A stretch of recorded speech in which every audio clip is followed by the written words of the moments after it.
And that's why I think we should gas all the Fujoshi. What do you mean that we're live? Whoa, whoa, whoa, whoa, whoa, whoa. I thought I told you to click after we finished. I didn't know. Oh well, I guess no one, everyone's used to me wanting to gas them, so yeah. And the Tsunderedome is live. With me tonight is CS Radical as he was Yo. yesterday. And Paladin if he ever decides to get in here. Oh, he gone. Yeah. So what should we talk about tonight? Whew. Jeez, where do we start? Yep. It's a good question. Where do we start? I was loving the first thing that popped up on my page was Kotaku's massive article about how much sexism there is in Riot. Let's stay away from them because they give me headaches. It is funny. I did read it for a little bit, just to see what they were actually doing, and most of it I understood. But I immediately gave up when there was a line where it's like, we talked to some people, and they mentioned about all the deplorable things that happened, and we talked to a few women in the top positions of the company, and they said they hadn't experienced anything, and then they never said a word after that. It just went right back to just, oh, here, this happened. It's like they just glossed over the fact that a couple of people said, no, nothing's happened to me. Sounds like Kotaku. Yeah. Other than that, Negan from The Walking Dead is in Tekken 7, which threw me right the fuck off today. Yeah. That's what you want to expect from a Japanese company, though. I think that's why I like it. Even though I don't care about The Walking Dead, I'm just like, the fact that they did that's fucking cool. Yeah, but Namco, is that who does the Tekken and Soul Calibur? As long as they don't default to doing like Star Wars characters like they did in Soul Calibur 4, I don't want to ever see that shit again. Yeah, at least they're sticking to what their game's supposed to be about, unlike Koei Tecmo, who decided to make Dead or Alive a serious game. Yeah. Dead or Alive has always been about fan service. It just matters which girl you want to ogle. Like when I played this series, I always went for Li Fang. Lei Fang or the Chinese. Yeah, I think it was Lei Fang. Yeah, Lei Fang. Just because well, I'll admit it. Those Chinese dresses do it for me. Depends on the girl. Yeah. It's a hit and miss. Yeah. Doesn't work for everyone. But she's also kind of fun to play as too, so I just wish that game series would stop focusing on Kasumi and Ayami. Ayane? Well, it's what you're gonna get. They got know. their Soul Heroes. The same way that Soul Calibur focuses on Taki and Ivy. The same way the Street Fighter is always about Cammy and Chun Li. It's just how it is. I always thought that Soul Calibur focused on Keelik and Shang-Hua, and because they're the ones that. Well, I find that in the way that I look more in terms of the marketing material, not so much as maybe. Yeah, I was thinking more the story angle. Well, if you're playing a fighting game for the story, you're an anomaly. Apparently, it seems so. Yeah, I haven't played Street Fighter in years.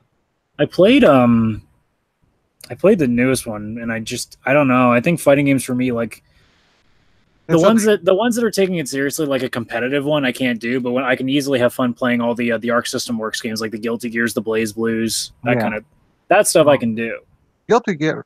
Last time I played was on the Xbox 3, original Xbox, and yeah, that would have been XX Reload, wouldn't it? Yeah, the Midnight Carnival Reload. Yeah.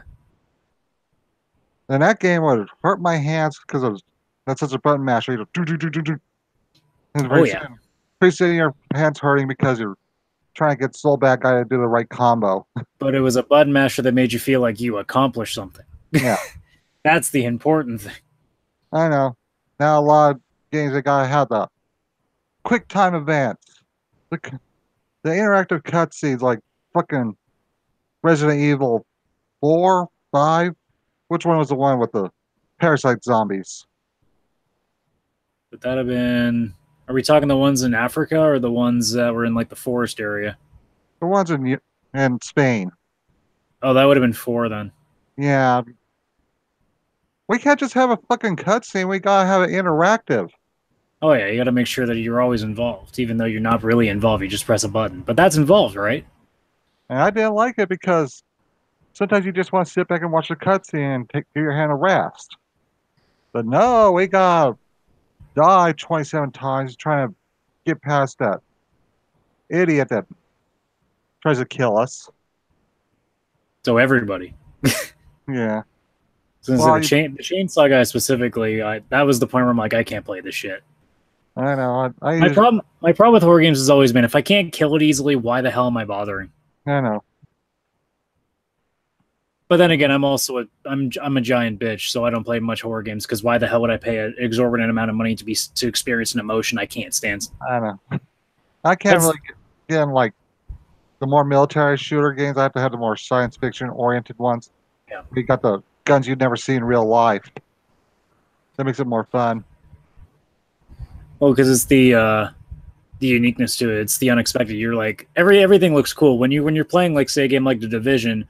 Sure, it may tell you it's a legendary assault rifle, but you're like it just looks like another M4. What are you talking about? I know. I remember back during the N64 Turok, especially Turok 2, you had like this laser Gatling gun. Well, that's the thing. Those days, like all those really awesome arcadey shooters, you had like Turok, your Serious Sams, your Shadow Warriors, your Duke Nukems. Like it was all just absurdity, and now everything's got to like. I think we're slowly starting to get out of it now. We're definitely getting out of it now. We're finally getting away from all these overly realistic stuff, and we're being a little more unique again. Yeah, because like Halo changed the idea that you have a whole arsenal of guns with you at all times. And people like that, but I didn't like it. I like to have all the guns with me because one gun might work on certain enemies better than others. But nope, you got to limit how many you got with you because reasons. Well, Fenny, you can't hold 2 rocket launchers, 5 machine guns, and a machete at the same time. Don't tell me how to live my life. Okay, fine. I'll only let you carry 1 rocket launcher, 5 assault rifles, and a machete. How's that? Compromise? That'll work. All right, good. Podcast over. We've settled our differences. We're good. But seriously, I always like the old school where you had all the guns because I have Postal 2 on my laptop, and I was playing a while back, and you got all the access to all the weapons at once. It's just a matter of having the ammo too. Yeah. But some things I really can't stand, like when we're talking about Destiny 2, I just felt like I was logged into did weekly flashpoint on my Titan. So like stayed in, was working on the Solstice armor, and doing one of the Redux missions, the Almighty stage, and just I got to the point where I was like, I quit because they turned up the difficulty all the way to Dark Souls. I've been trying to do the Souls to Hero stuff, and my friends keep like bugging me to get into it because I keep complaining about how my light level's too low to do anything else. Like, just do Solstice, max out your armor, you'll get to 400. I'm like, doesn't that take a while? They're like, well, yeah, you got to grind a little bit. So I'm like, okay, fine. I'll spend a day today and I'll grind out a bunch and I'll see what my progress is. I haven't even finished one piece of my armor yet, and I'm like, guys, I'm not gonna spend 100 hours grinding out this shit. And they said, well, you had no problem doing that in D1. I'm like, you know why that was? Is because I wasn't apathetic yet. I have way too many things distracting me now. I can't put 100 hours into Destiny 2 just flippantly at this point. I know. I guess we should have talked to each other earlier today and found time because I'm trying to do the required mission so I can rank up that gear, and I just can't do it on my own.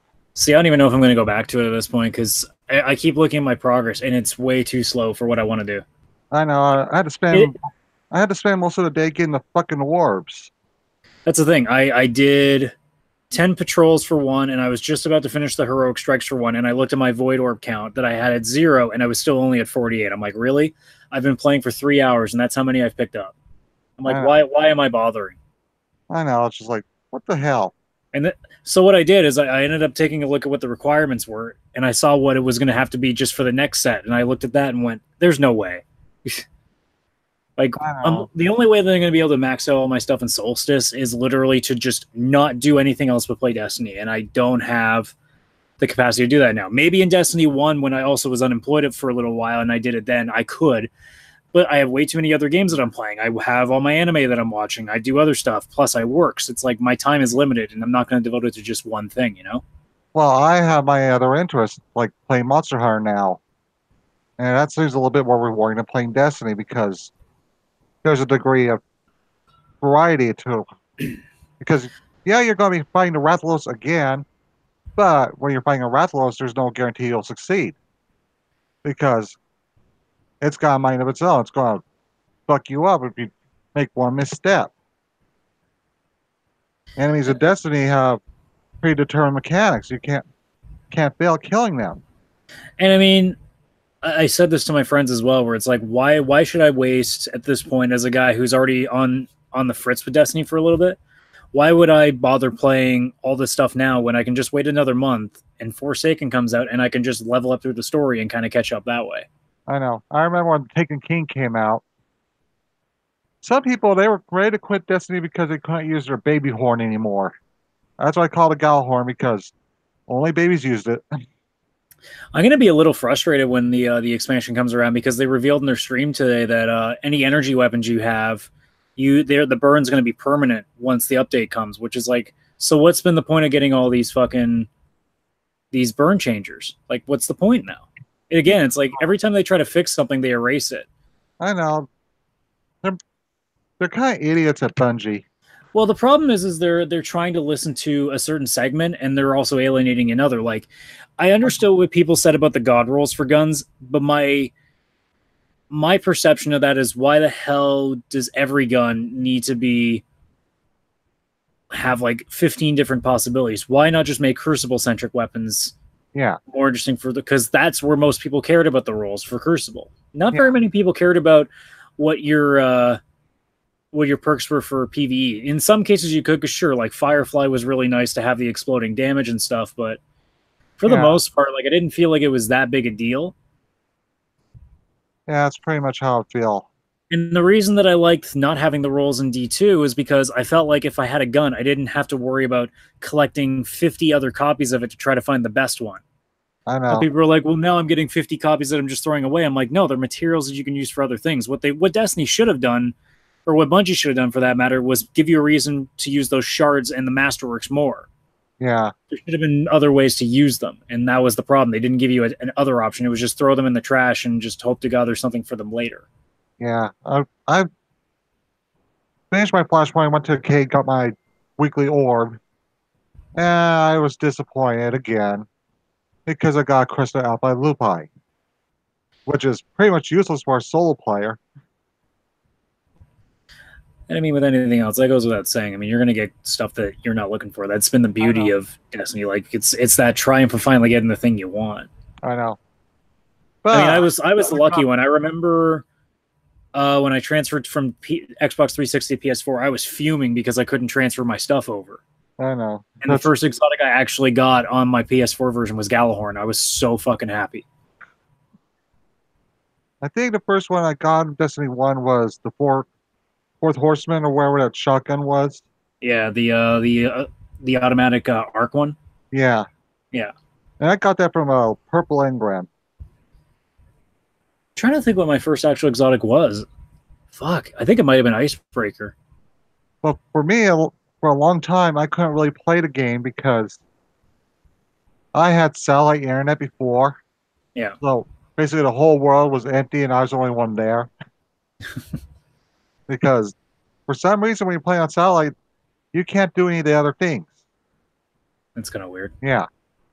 But I was in a group with someone else, I could piggyback off their connection for some reason. Then if I went to the tower with them, there'd be all these people. That's gonna be weird playing Destiny and there's nobody around. Yeah. It was kind of fun because you had all the enemies you could kill by yourself. I mean, granted, we all thought it was going to be a lot more bigger than it was. Like, I still remember seeing the first gameplay footage at E3 and just seeing how many people were out there fighting stuff. And then you realize pretty quickly that was going to go away real quick because there's no reason to fight those things. Well, they also did Todd's famous you can climb that mountain live, so you can explore all the way over there, and you never could. I mean, the maps are big enough that never really bothered me. I know. I just wish They, one uh, one thing I always thought that they should have put in the game is the old Chicago location. is it what? Sorry. The old Chicago location that they speak of. I always Oh, I had this concept where you have to touch down the roof of an old building because Chicago's like swampland real life. hmm. You have to it's kind of sunk down a little bit. You have to because there's no safe place to land down below, so you just start on top of a building, and the building is just full of enemies. And you have to try and make as far down as possible. But the I, enemies get progressively harder. I assume there must be stuff in the lore because I've actually never heard that name come up.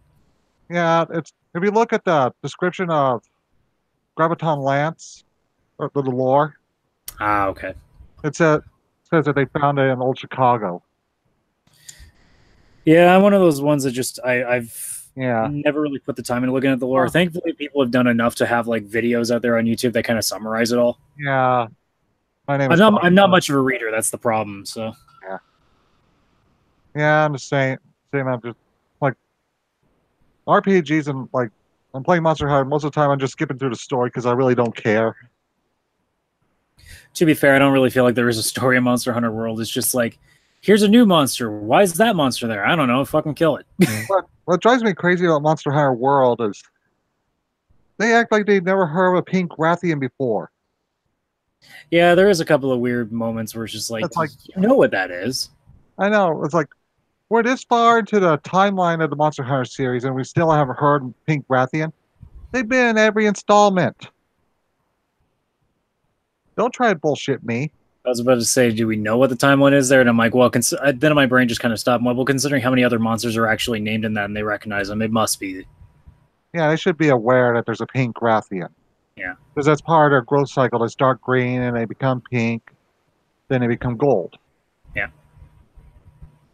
So basically, those tough green Rathians we've been fighting, those are just babies. Mm-hmm. I still haven't killed the gold Rathian or the silver Rathalos ever. Because they're kind of like in-game monsters of kill. Well, which games are those in? Uh, Pretty much all of them. I wouldn't be shocked if they don't. I was gonna say, unless they've added them in recently, I haven't seen them in World. No, they're not in this one yet, but chances are they might add them because there's some DLC leaks in the past that suggested that they're going to add the Zinogre, which is Speaking of that. which, I'm shocked as hell that like none of my friends have been hitting me up since the Final Fantasy crossover came down. I know. I'm still trying to get the Hunter rank 16 so I can do it. Because I'm kind of want that. The armor's kind of it looks like Final Fantasy armor, and My God, I was disappointed as shit with the summer armor. It was a fucking dive suit. I know. I'm like, what is this shit? You're a Japanese game. Come on, be more absurd than that. I know. That's one thing that bugs me about the game. The weapon designs. A lot of them look so meh, meh. They're hit and miss. There's some that are really good, and then there's some that's like, really, that's the best you could come up with that. I know. They don't even have the full tree. Like I was expecting, you go on the Iron Path, and then you got the Ravager blade, and then where it comes after that, where it's all red and shit. Yeah. And it feels kind of weird to me playing the Monster Hunter where I'm not fighting Velocidrome first, because I'm so used to fighting those.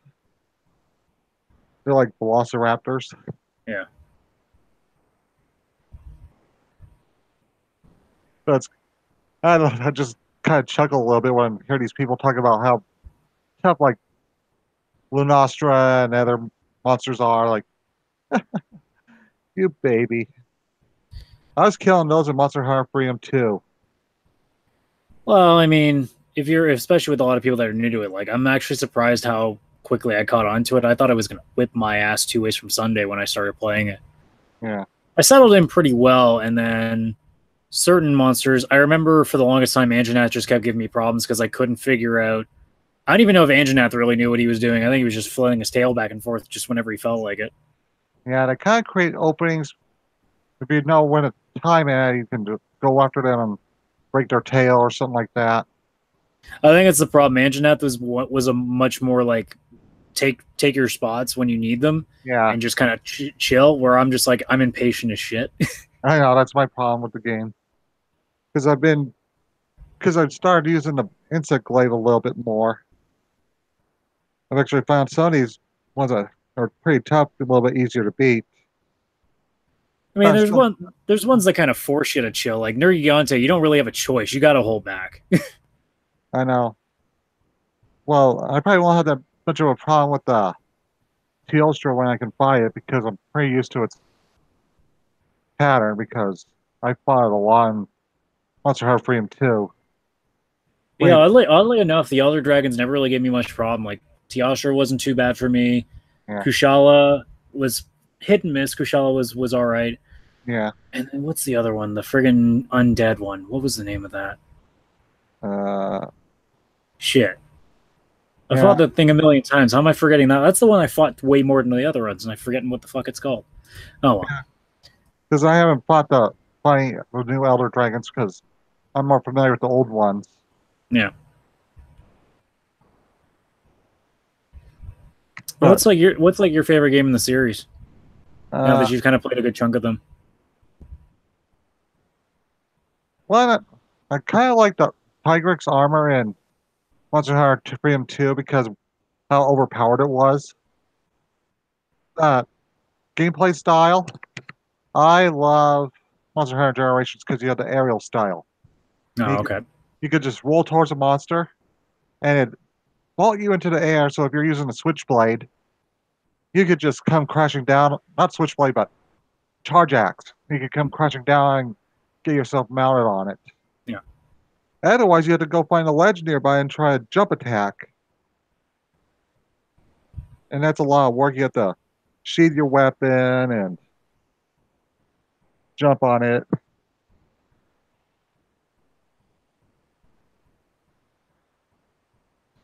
Oh, I'm glad that they finally brought Monster Hunter to something that wasn't Nintendo based, so I actually had a chance to try because I probably never would if it was just Nintendo based.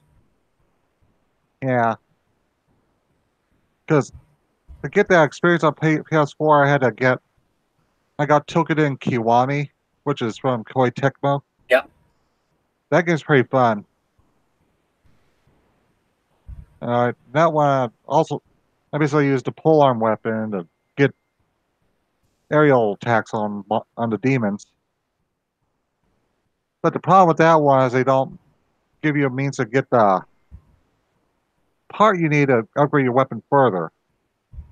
Mm-hmm. Because there's this one item you need called the white drum, and it only drops on one stage, and it's a hard stage because the game has like NPC demon hunters that you can take into battle with you.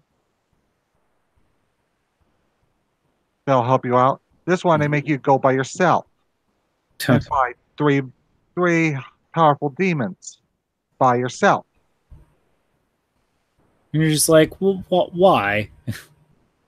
Why you do this? And eventually, what I did is I just finished the story mode, got last the equipment from the last boss, and went back and did it. I'm just like, why, why, why?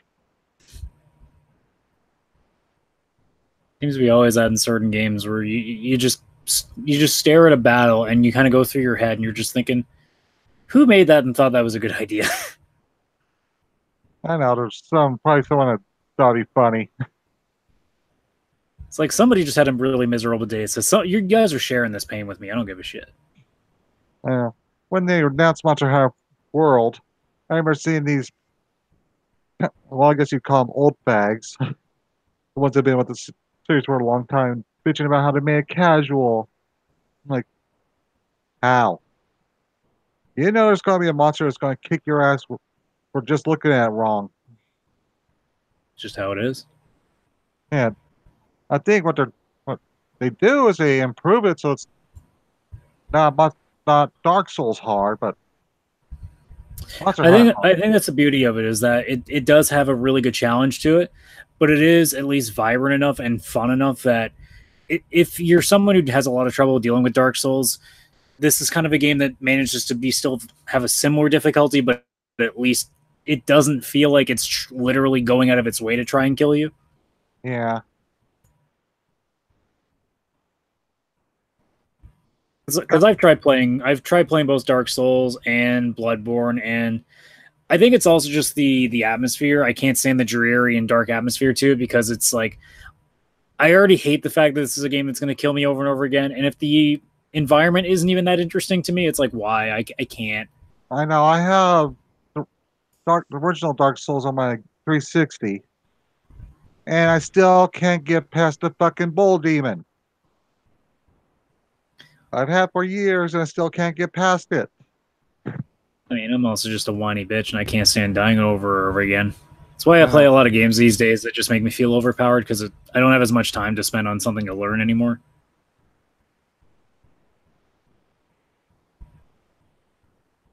yeah.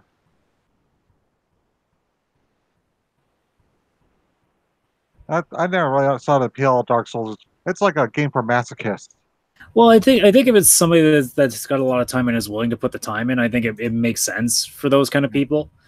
But I mean, if you're in like say the state that I'm in, where I'm just like I only have an X amount of time, I really don't need to be playing a game that's going to throw me on my ass over and over again.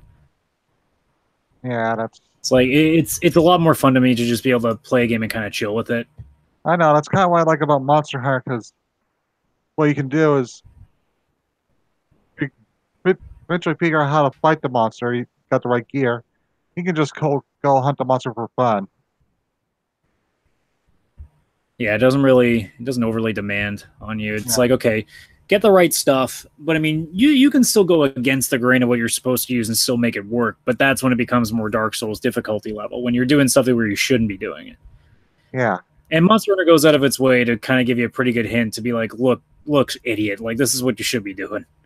yeah. Don't be going against a monster like the Rathalos with the weapon that it's strong against, like with the wrong element. You need to make sure you got like a thunder element with Well, you. but Or that's the thing. It's like, hey, idiot, see this guy breathing fire? Don't use a fucking fire weapon on him. Come on, use your Final Fantasy knowledge here. The thing's blue. You might not want to throw ice at it. yeah,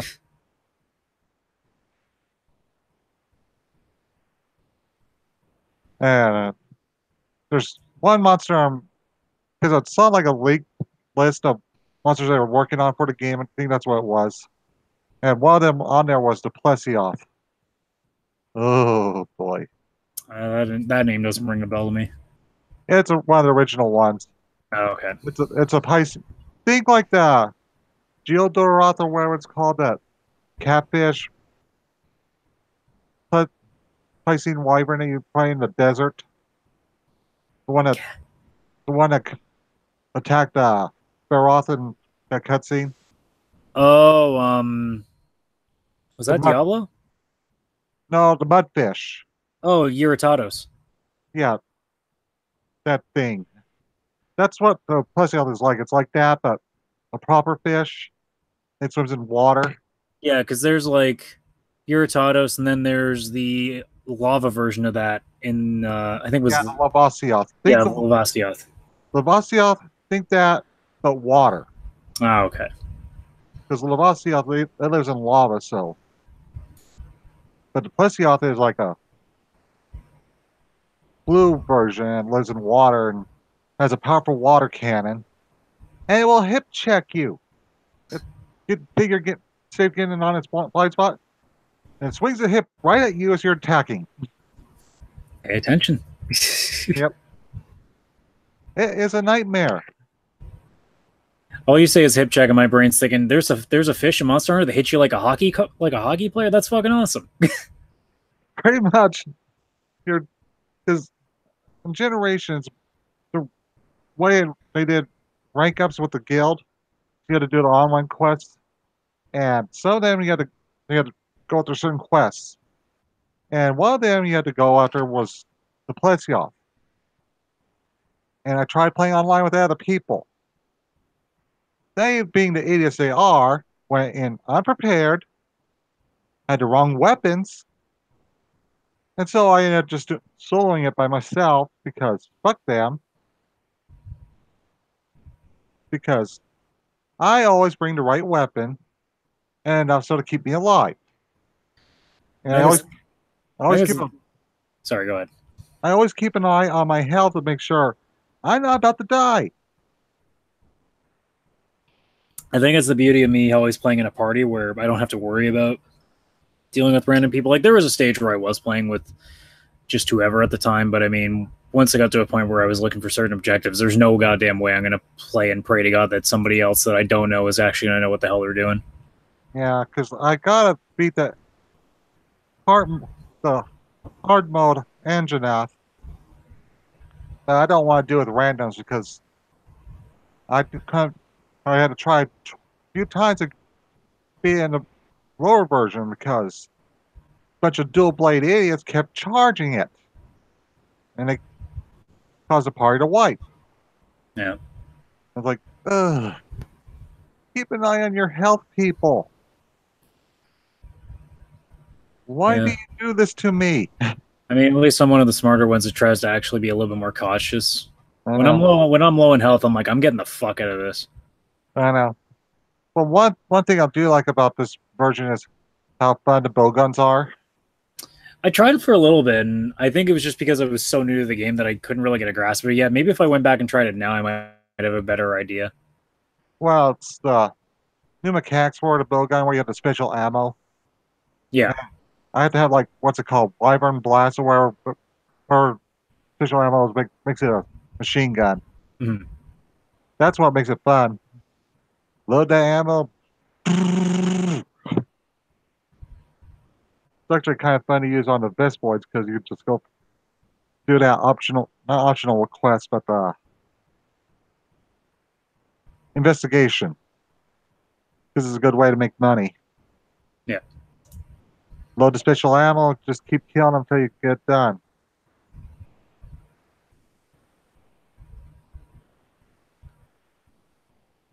The one monster I do wish was in the game was the Tigrex, because a lot of these new players, they think they fought hard monsters. Tigrex is a horrible monster.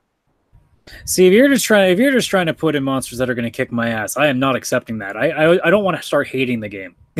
Well, Tigrex also is rewarding for killing it because the armor and weapons it makes it are very powerful.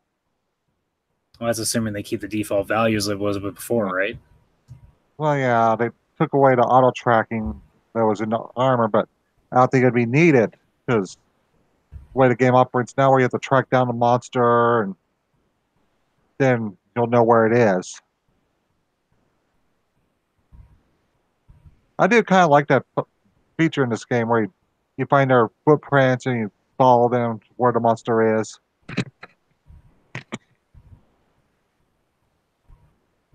Because before, you kind of learned where they'd start and just run there right away, throw a paintball, so it'll be marked, and then hopefully not die.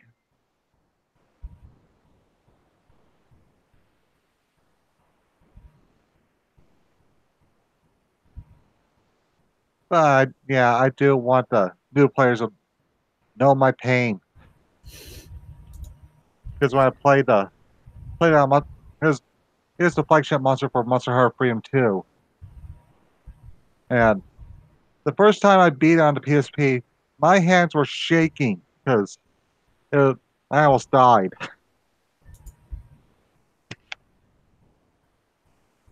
Yeah, I say let them just enjoy what they're doing. Uh, I know. If they want to bitch, they're like, oh, these ones are too hard. It's like, fuck it, they're new. Who cares? I know. But I kind of just want to be a bully a little bit. Like, let me tell you, Sonny, about back in my day. Yeah, you want to be the grumpy old disgruntled old man that's sitting on the porch. Well, back in my day, we had to walk uphill both ways to go fight the Tigrex. And back in my day, he'd jump clear across the map and kill us with his buzzsaw attack where he just chases his tail for no goddamn reason. See, all I'm hearing is, yo, we got to go up a hill to go fuck a T-Rex something, and some kids are gonna be like, oh, great, it's one of those fucking old man furry guys. Yeah, I know. Let me find a picture of the Tigrex and I'll put in the side chat. You'll see why it's called a Tigrex. Just do a quick Google search, not that hard. There's that too. Beautiful beauty of having a laptop. It's like, nah, fuck it, I'm gonna be able to work. Yeah. I'll let Google take care of that for me.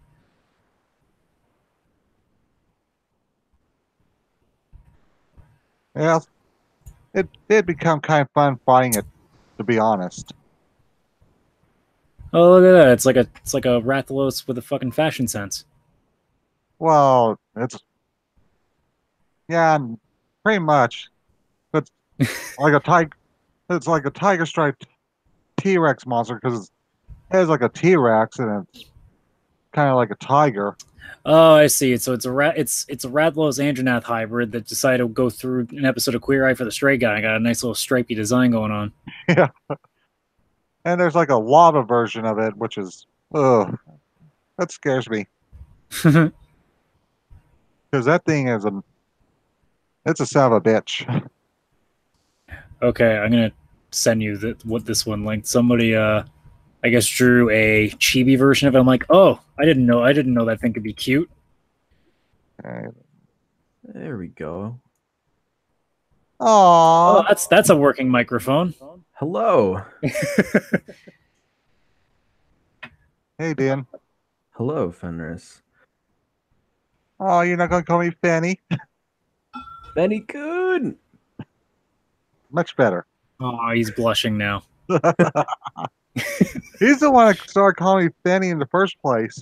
Yep, I was the one Somebody's got a short form it. Look. When you're talking to somebody with an anime avatar, you can't just talk them like a normal name. You got to do something adorable with it. Exactly. He even turned me into a meme. I did, and it was. You turned yourself into a meme. I just took you to a picture, and you just ran with it.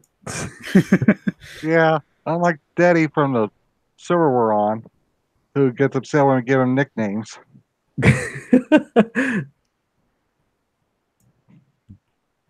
Petty Daddy. He is petty. I was listening in earlier when you guys were talking about Monster Hunter, and I was like, damn, I can't talk because I don't know why.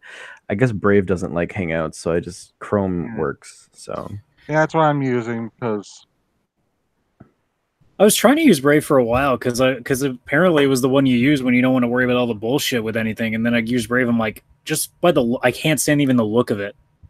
Oh, for me, I like the minimalistic look. I've used it for like maybe a month now, and I like it so far. I've been using Vivaldi on my desktop because Zed suggested it to me. Oh yeah, Vivaldi's another good one. Well, it'll keep track of the tabs I had open. Mm-hmm. So when I launch it again, I can just start where I was. Which is handy because other browsers they close what you were looking at beforehand. Well, Chrome and I think Brave too. I mean, they have an option to leave the tabs you had open. Yeah, I have to look for it. But yeah, Vivaldi is nice. I used to use that. Yeah. I still will never forget the first time somebody told me what Control-Shift-T does, and the second I try that, I'm like, I can never go back now. This is like learning a whole new language. It's like, what's that? I can accidentally close a window and reopen it without having to fucking remember what the link address is. Yeah, I was just right click on a tab and reopen the one I closed. I'm all about keyboard shortcuts though, so the second somebody told me about that, I'm like, you're my best friend now. Oh, Paladino. Mm-hmm. Any thoughts on Monster Hunter? It's not a game that you can that you should play by yourself. No, we need a schedule. I tried. I think that's why I stopped playing the first time. Yeah, it's definitely like it's in the beginning it's all the quests are like they're not that difficult to do on your own, but then eventually when you start fighting like Diablos and um any other bigger monsters, you're just like Rathalos. Rathalos, it's Except for like Xeno'jiiva, it forced me to fight that solo, and I will never forgive them for that. So it's sort of like my complaint about Tokiden Kiwami, where they made me fight those three monsters by myself. Ugh. Like it's weird. I don't even know if it's necessarily by design. It might have even been a bug, but like people used to say all the time on the forum, it's like everything else you can always get somebody to queue into, and Xeno'jiiva just doesn't allow it. At least the story mission wise, like you can go back to it whenever you want afterwards. But Yeah, I stopped playing right after the Horizon Zero Dawn collab event. oh, they're getting so much better with collab events now. we have the Yeah. behemoth now, so I was just really happy to get my Palago some Mega Man armor. Have Mega Man armor now? Yeah, for the Palico, and it's not even like modeled in the same design of Monster Hunter. It's literally like a cell shaded Mega Man armor. That's awesome. And I'm trying to think, what monsters were we fighting with it? Was it? I think it was a Doggeron, and it was like a mini version of it. So if you mounted it, it looked like you were just sitting on top of a dog. That's hilarious. And you're playing that while fucking like Mega Man 2 and Mega Man 3 music is playing in the background. It's amazing. I loved it. I need that absurdity. I like to call Odogaron Grendel because it's just so ugly. What's Grundle? From the Beowulf legend, because Grendel is supposed to be this hideous monster. Oh, okay. It's, but there's actually a monster from the they had like made like a MMO game for Monster Hunter, and there's like I forget what they're called because it has some weird. It's like had Garon in the name. It's an MMO Got him. Monster Hunter? I Like think it's like no Dauntless. no. Okay, one's called Nono Orugaron, and it's That's a a white one. mouthful. Jesus Christ. I know. It's from Monster Hunter Frontier. This is the MMO they made. It was only in Japan. I remember hearing about that. Yeah. And then there's another one that's like a black version of it. But let me post it in a side channel. You'll see. Japan and I still have a very love-hate relationship when it comes to bringing MMOs over here. I'm still waiting for Phantasy Star Online 2. I don't think I'm ever getting it now. They keep saying they're going to bring it over, and there keeps being reports about it, and then it never happens. Well, someone was actually going to make a fan translation of Monster Hunter Frontier. And then someone ran him out to the powers that be, and they had to shut it down. It's like everything else. Like every time you see a story about like oh, there's somebody's making a spiritual successor to Metroid Fusion, they're like remastering it, or like the Super Mario 60 frames per second like on Unreal Engine. And it's like, don't show it till it's fucking done, retards. Come on, stop. Yeah, because they always do that. Yeah, like, oh, here's a tech demo of this, and then they're like, and then Nintendo hears about this. Like, what? You're trying to make money off of us? Pfft. Do it for the love. So it's like that running thing. It's like you can ask for forgiveness after you've done it. Yep. Don't ask for permission.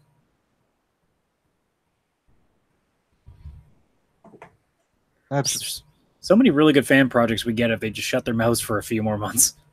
Or be more careful who they told about it. Okay, the other wolf is called Kamu Orugaron. I think Garon must be what they call these wolf monsters. Like Odogaron is what that ugly thing in world is. Yeah. I wish there were more wolf monsters in the game because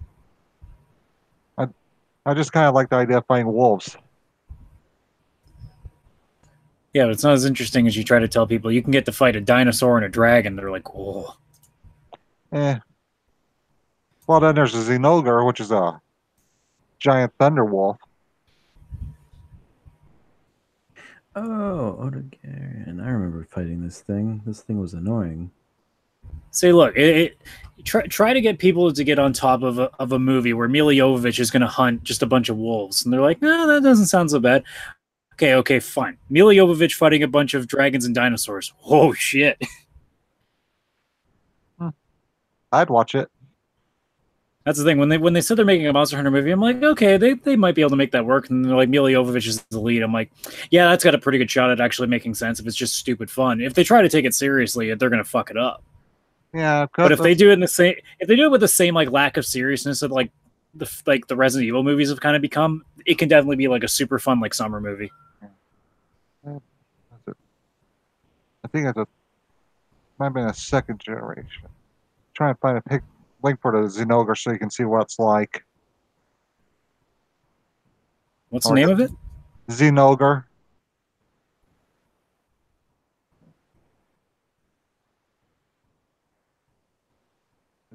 Z-I-N ogre.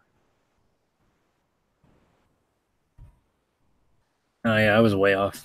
I was way off with that spelling. Yeah, it was out in one of the Monster Hunter PSP games. That looks like a Final Fantasy monster. I don't care what anybody says. That looks like a fucking behemoth. Well, the behemoth, I think, probably borrows its action moves and shit like that. Yeah, that makes sense. They probably did borrow a little bit. Because, but I like the weapons and armor you can make from this one because it's also kind of a fun fight when you know what you're doing. Yeah. But you gotta watch out for it because they'll do a backflip and slam its tail right on top of you. Look, if he can do that and land a one-hit kill on me, he's earned it. Yeah. And it throws thunderballs and other shit. I am so glad it got rid of those stupid animations where you use recovery items where you gotta do the muscle man pose.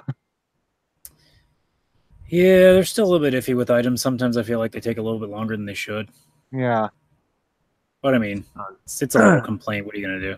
I was looking for some Otogaron pictures because I was like trying to remember who it was, but then I just found out that people are doing like fan art of it, and like if Monster Hunter had an anime, I was like, oh, these are kind of cool actually. I don't know why they don't make a Monster Hunter anime. Look, the way that I've looked at it, with like so many things have been made into really good anime trailers, like. Ever since I saw the Super Smash Brothers anime thing that they threw at E3 one year, I'm like, okay, we're never going to get animes of stuff we want. Because they'll make it and just be like, we know you want it, but we don't care.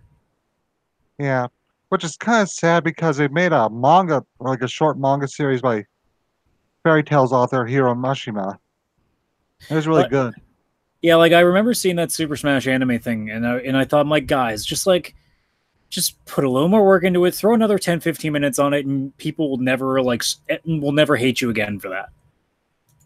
Because I think the thing was, what, like 2 minutes? Like, if they made that into, like, just, like, one episode, just a bunch of battles, like, it doesn't need to be a story. They're, like, you don't need it. It's Super Smash. It's just people fighting. Just make it 20 minutes of endless matchups, and just people will be like, that's so fucking cool. Yep. You're done. You never have to work a day in your life again. You've done it. People will watch that over and over again. One monster they wanted to add to World was the Lagiacrus, which is like a Leviathan monster. Okay. Which was like the flagship monster for Monster Hunter Tri. Trying to find a good pick link. Trying to find the normal version, but I can't find. But it's kind of a fun monster to fight. It's kind of like I don't know how you describe it. It's a little bit like a Loch Ness monster in a way. Okay. But has a lot of electricity attacks. I keep thinking of other crossovers they could be doing. Now they've done Final Fantasy. My brain keeps going, if you want to go really stupid, have a Metal Gear crossover where you just fight a Metal Gear Rex. That would be really sweet. It can't, like, half works. It still looks like what a monster would. It's just a robot. Mm-hmm. Yeah. Has to have Metal Gear Rising Revengeance music though. That's the only music you can use for a battle like that.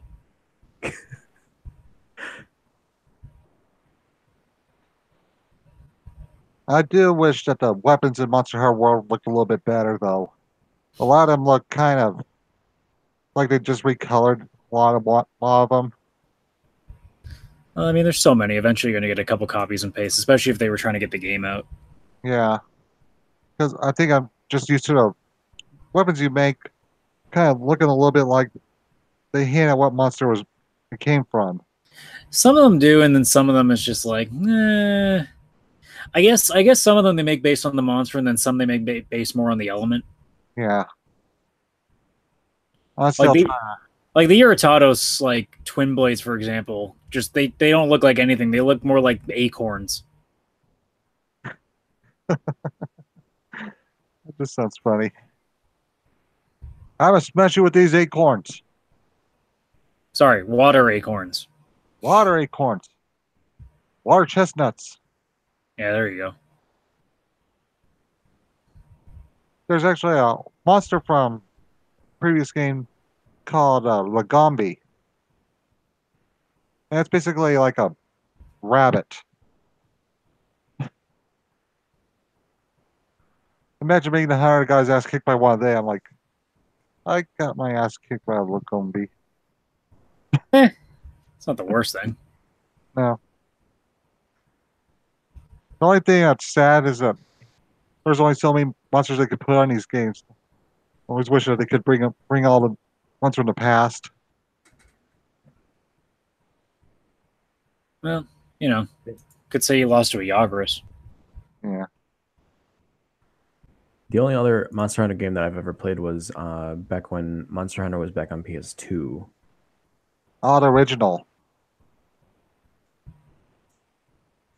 Yeah, and even then I didn't really play that much because like There's, PS2 had Ethernet, but like I didn't play, never played it online. It was just another one of those things. You play it by yourself, and then you'll eventually get bored. Well, that's the thing too. Like, especially on consoles, like that first little exchange of online gaming, like you basically just had to be in specific areas because most places didn't have strong enough internet at that point. No. Mhm. Especially not for a console connection, because without Wi-Fi. I mean, on top of that, I mean, still a lot of people were still almost like still in dial-up phase by that point. Some people were still just getting out of that. when I got to the hard rank or hard mode in the world, I started seeing the basil goose or whatever it's called. Basil douche, yeah. I'm like, why do you keep showing up? I don't want to fight you. It's like, what's that? You're trying to get this really difficult monster down, and oh, what's that? You're just about to kill it. Well, how's a few like 20 little like poop grenades feel like?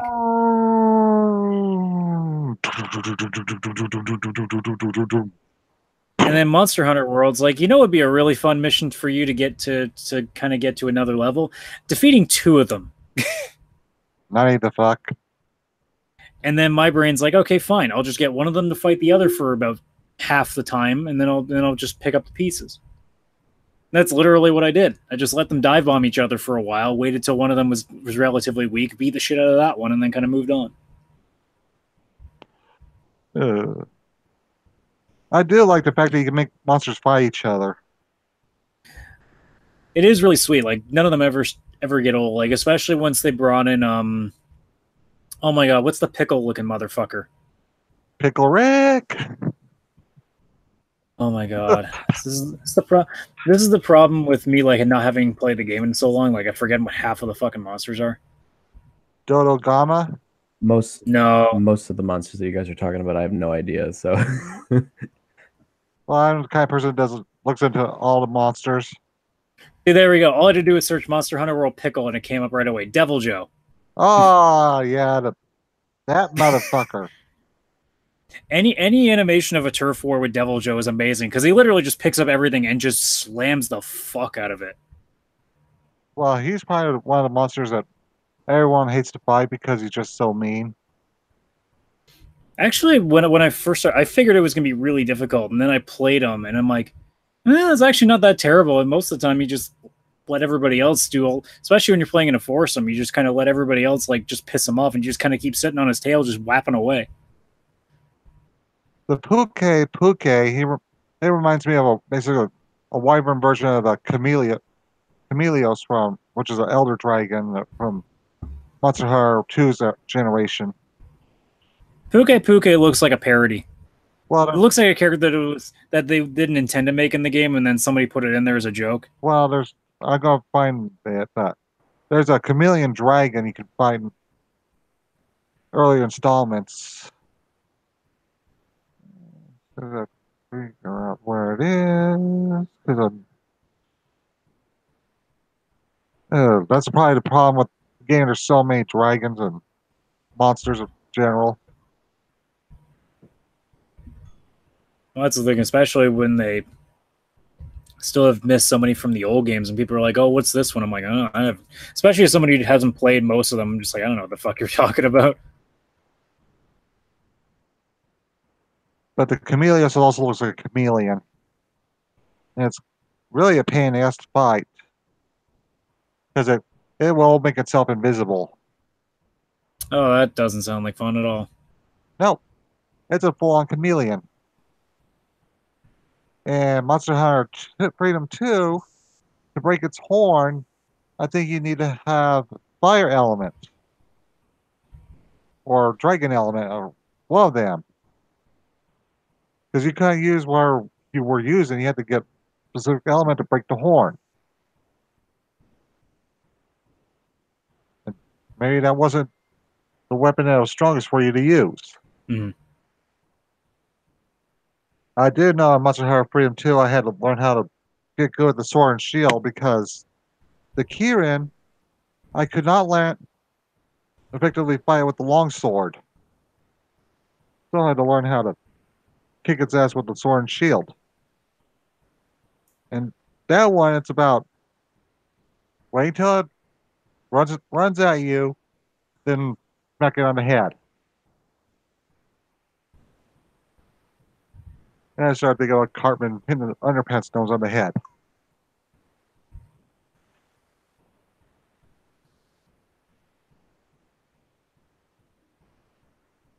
Just looking at stuff. Yeah. Somebody's written a story about some article like Capcom is saying the quote of, "We prefer a game that got a 9 and sold less than a 6 but sold more." And my brain's just like, I want to know who said that and just say that person needs to be fired. Yeah. It's like you're a business, you want the money. Like, stop being stupid.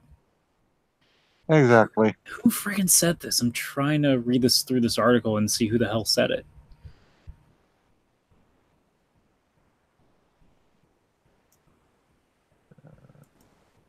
There are just so many monsters that have been in the game. So it was a marketing director.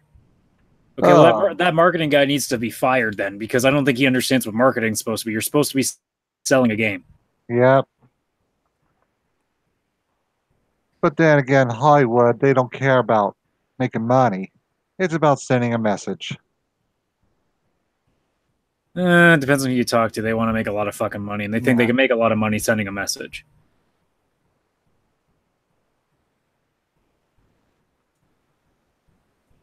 Great. Although, to be fair, that message is pretty lazy. They're just like, we want diversity, so we're going to take the thing you like and just make it an opposite. We're going to fill it with women. And see, most level-headed people are like, I don't really care if you want to make a movie that's all women. Just stop taking content that's already been made and just change the role. It's like, here's an idea. Write something. Yeah. Because everybody makes that complaint. It's like, I want a James Bond movie, but it's with a woman in it. I'm like, so then write another character. I know. Not that hard. Well, you can make. Don't they want, what's his name? Idris Elba to play James Bond? Like, why don't you make him his own agent then? You could. Well, I think the argument you can make with James Bond is that James Bond's just a codename. So I don't think that's necessarily a problem, but James Bond, when they're saying I want a woman James Bond, I'm like, well, then you'd have to absolutely make another character because James Bond can not really be an alias for a woman. No. But I think one thing is that they could just said in the same universe, just make a new agent. Well, that's what I'm saying. Like, actually I'm gonna go Google that just to see what the list of MI6 agents are in the series, because I remember looking it up one time because I had that curiosity, and I know there's actually a lot more agents than I thought. Yeah. And my keyboard shitting a brick. Go figure. All right, let's see. So at least from Ian Fleming directly, there's a 006, 007, 008, 009, and a 0011. Yeah. I know that. I think from other films, I think they've done more than that. Oh, that's weird. 006 has had multiple names. Because 006 was Alec Trevelyan in Goldeneye, and he's had a bunch of different names in other books.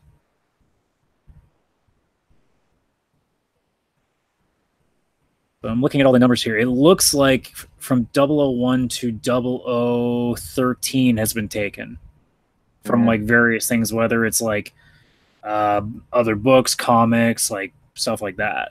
So I mean, there's no way you couldn't essentially like. Actually, hell, here's even a thing. Like, there's a comic strip called Fear Face that was published in the 70s, and there was a woman in it from 0013. Her name was Brioni Thorne, and she was a Chinese agent. Mm-hmm. There you go. Like, there's an opening right there. Yeah. That's kind of the thing, because I was watching a cunt stream one night during their thing. It was like Tuesday or Wednesday to do Han Solo with Brockus, who I've been on streams with. Anyway, they're talking about the new Bill and Ted movie. It's supposed to be about their daughters. I'm like, why? Wait, what? Yeah. They're going to make a new Bill and Ted movie, but the story's going to be about their daughters. I did not know about that. I knew they were making a third one. Yeah. That's what I heard one night. Like, I'm just like, why? Why do you do this to our stuff? And then they lose their complete shit over the Buffy the Vampire Slayer reboot. Apparently, there was an article written a couple weeks ago about how Keanu Reeves himself said it may not actually happen. Yeah. Conceptualize my amazement. Let's see. Seems like they're having a lot of production problems.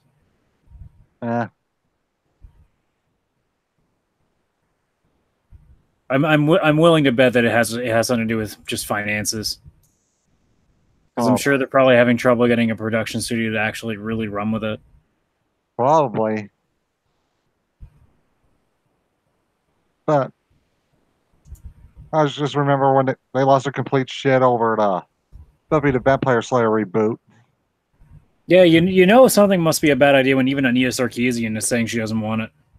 Well, in defense of the people that we usually don't agree with, who ever heard of a black girl named Buffy? I wouldn't even go that far. It's just again, it's like normally when you want to remake something and like reboot it, it's usually something that had room for potential. Buffy is legit like one of the best shows. Like that thing is perfect. There's no reason to fuck with it. I know. It just comes down to that same thing again, where it's just like, can you stop just rebooting shit and like make something new? Come up with like at worst, just have something in the same world. Like, but stop trying to just redo it. Like that's just fucking lazy. Yeah, that's kind of the thing. They don't want to make anything new. That's kind of what happened to Marvel. They try making stuff new, but the problem is they took the names of the popular established characters and gave them to women and minorities. You're talking the comics. Okay. And it's as if to say these characters couldn't make it on their own without taking the white man's identity. I kind of tuned out the second that I found out that Jane Foster was taking the place of Thor, where I just went, why? I know. Like, it's a god. Why are you fucking with a god? Like, you almost feel like we're waiting for the day that, like, you're waiting for either somebody big like Iron Man or Captain America just getting, like, completely fucked with. I mean, well, I guess they kind of did with Captain America turning him into a Nazi, but... I guess you didn't hear about Riri Williams. Uh-oh.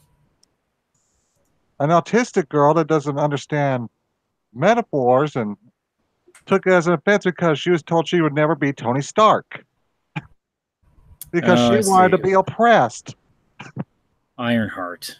The second I hear Ironheart, I'm like, see, that already sounds sexist. They're trying to put women in these things, and they're already putting in names that like for the character that sounds sexist. Like Ironheart, really?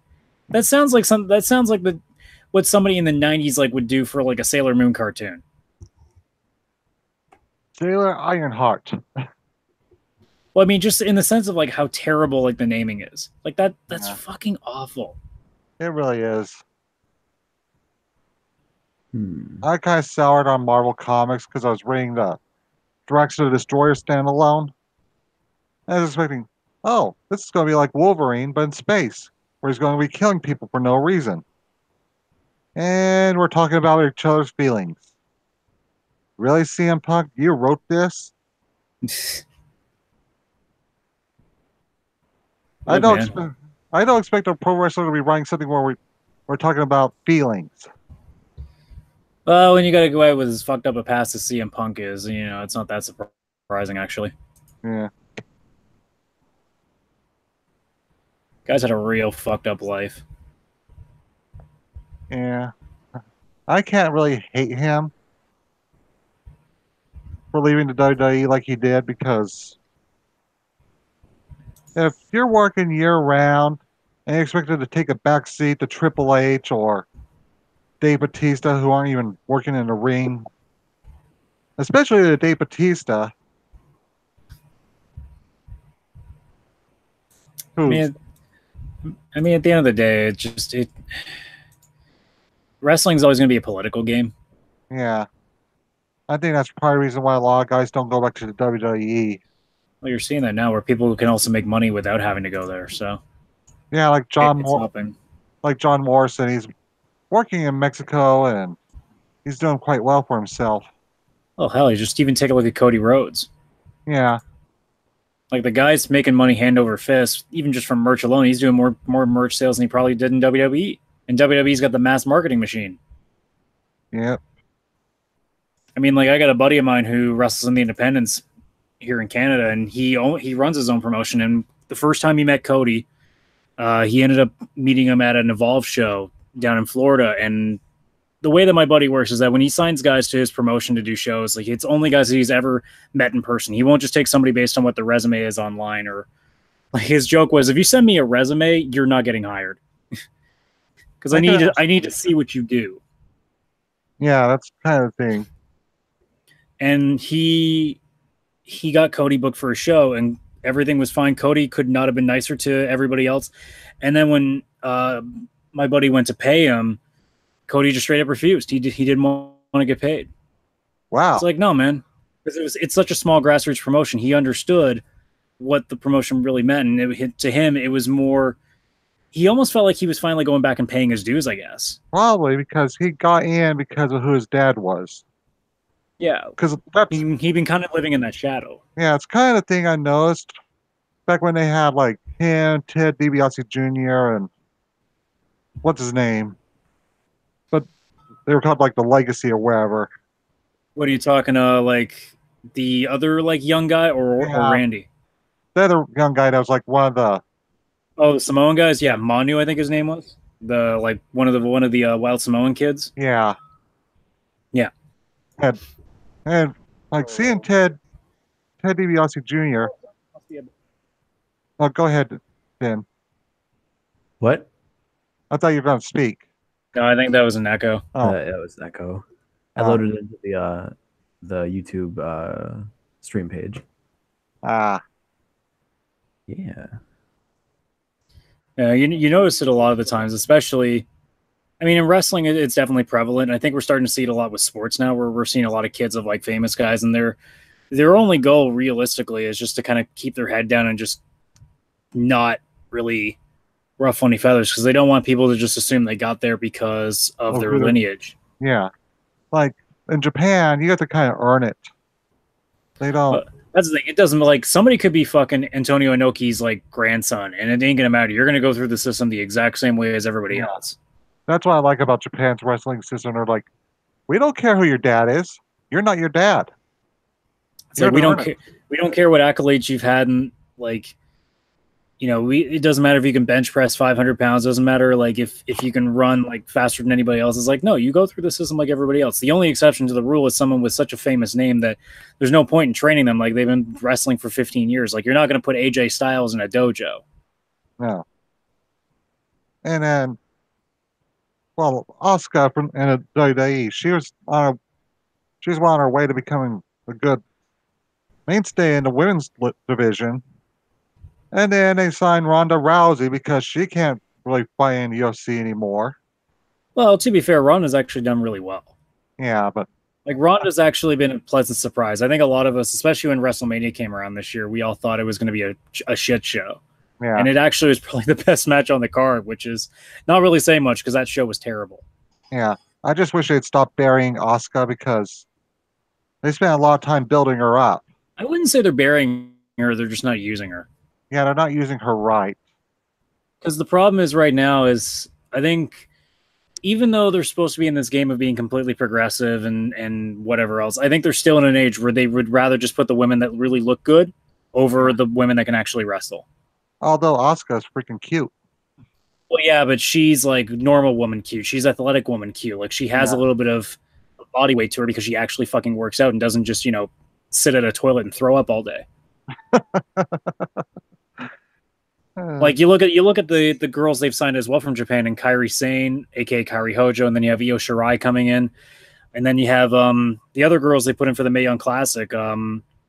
They're all like they're not all just skinny girls. Like they all have a little bit of weight to them. Well, but I'm not talking like fat. I'm talking just like Joshi wrestlers are in shape. They're built to fucking take hits. Yeah, because in Japan they don't fake it. They actually full on fucking hit each other. That's the thing. Like Carmella, yeah, is she pretty? Of course she fucking is. But does she look like someone that could take a punch? No, she doesn't. She looks like someone that if you smacked her once, she'd run away. Well, remember the first season of NXT when it was like a reality show when, oh crap, I forgot that idiot's name. But Daniel Bryan, him with a strong style kick, he about to shit his pants. Oh, I don't remember. I can't, because I didn't like him because he's just. Are you talking the reboot of NXT? No, the original one, because not the reality show, but the one that they were trying to run like Tough Enough, but it was all rigged. I just can't remember. I can't remember. He's that guy that always kept bringing up the fact he's Jennifer Hudson's husband. Oh, David Otunga. Yeah. Remember Daniel Bryan him with a strong style kick and he about to shit his pants. He'd only been wrestling for like a year and they're going to make him like on a professional stage. Like, you don't bring someone in that's that green, because I do remember watching a match where John Morrison hit him with his own finisher. Like, and he's like, that's how you do it. Yeah. Because I get a lot of shit from people because I like John Morrison. They thought he was. I don't know why people would give you shit, man. I want to know what the arguments against John Morrison would be. Because he's not good on the microphone. So is like a lot of people. But he's a hell. Like how many guys today are actually good at speaking? Like how many can you count? Like I can't count that many. In fact, the best one isn't even a wrestler. It's a fucking manager.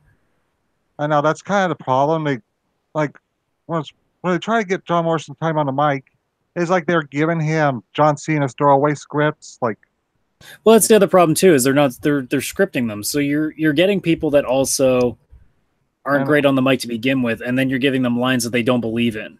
Yeah, and here's the thing: a lot of these wrestling fans, they think every wrestler needs to be shining like some autistic spark, like because they work for The Rock.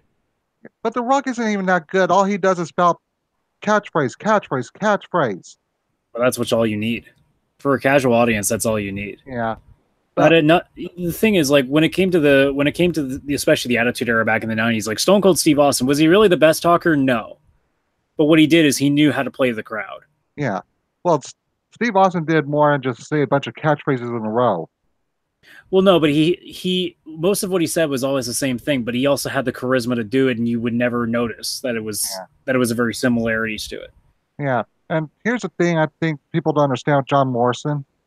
He shouldn't be the guy that has shouts all the time. He should be that calm, collected guy who gradually sounds like he's getting angry. And then when he starts raising his voice, that's when you know he pissed him off. I don't know. I think from watching him in Lucha Underground, I think he's better off as being like that cocky guy that knows he's like one of the hottest dudes on the roster, and is just like, Yeah. look at this fucking six pack I got. Who gives a fuck what you think? I know. I am kind of happy that he found someone that's much better than Molina to be with. What are you talking about? John Morrison. Molina was fucking gorgeous, man. No, yeah, but I mean, not causing him problems because I think a lot of his problems in the WWE were because he was dating her and she caused a lot of drama. Well, I mean, in that business, if you're dating anybody on the roster, you're just asking for trouble. Yeah. The thing is, I think he married Taya Valkyrie or whatever her name is. Yeah. That's a girl. I'm actually surprised. Well, I guess because Morrison hasn't been back in the WWE either. I was surprised that she didn't get put on the Mae Young Classic because everybody major was getting put on that show. Yeah. Yeah, they were married just a couple months ago. Yeah. Just looking at Wikipedia. Because I remember that, because I was still following him on my old Twitter account. I remember him announcing he proposed to her. I keep forgetting she's Canadian. Yeah. I thought for the longest time she was Mexican just because the only place I'd ever heard of him was in AAA. Yeah. So I just assumed because there's not a lot of Gaijins that you would see down in Mexico. Yeah. One thing I find interesting about Morrison is he's like a reverse Jericho. He started in the WWE. Now he's working in Mexico, and I wouldn't be surprised if he'd worked in Japan. I actually am really surprised he hasn't gone to Japan, really. Yeah. Although I wish that we could have had a match between him and AJ Styles. I'm sure they fought at some point. Yeah. Because those two could put on a good match.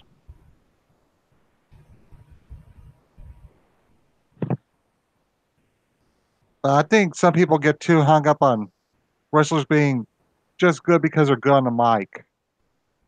If that was the case, Mr. Kennedy would have been the best wrestler ever. Yeah. Or Mr. Anderson, I should say.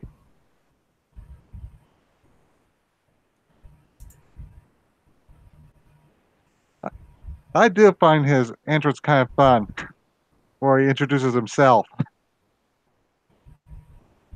Weighing in at astonishing. Well, it looks like they did fight at some point. Yeah. Mister. Looks like they fought in England. Ah. So somebody got a lucky show. Yeah. I do know Morrison worked with Jushin Liger at one point. That's like one of the greats of Japan.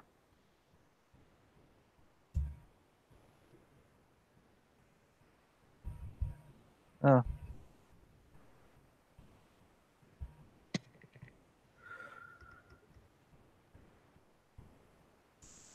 Oh, sorry, there for some reason my audio cut out. Hang on.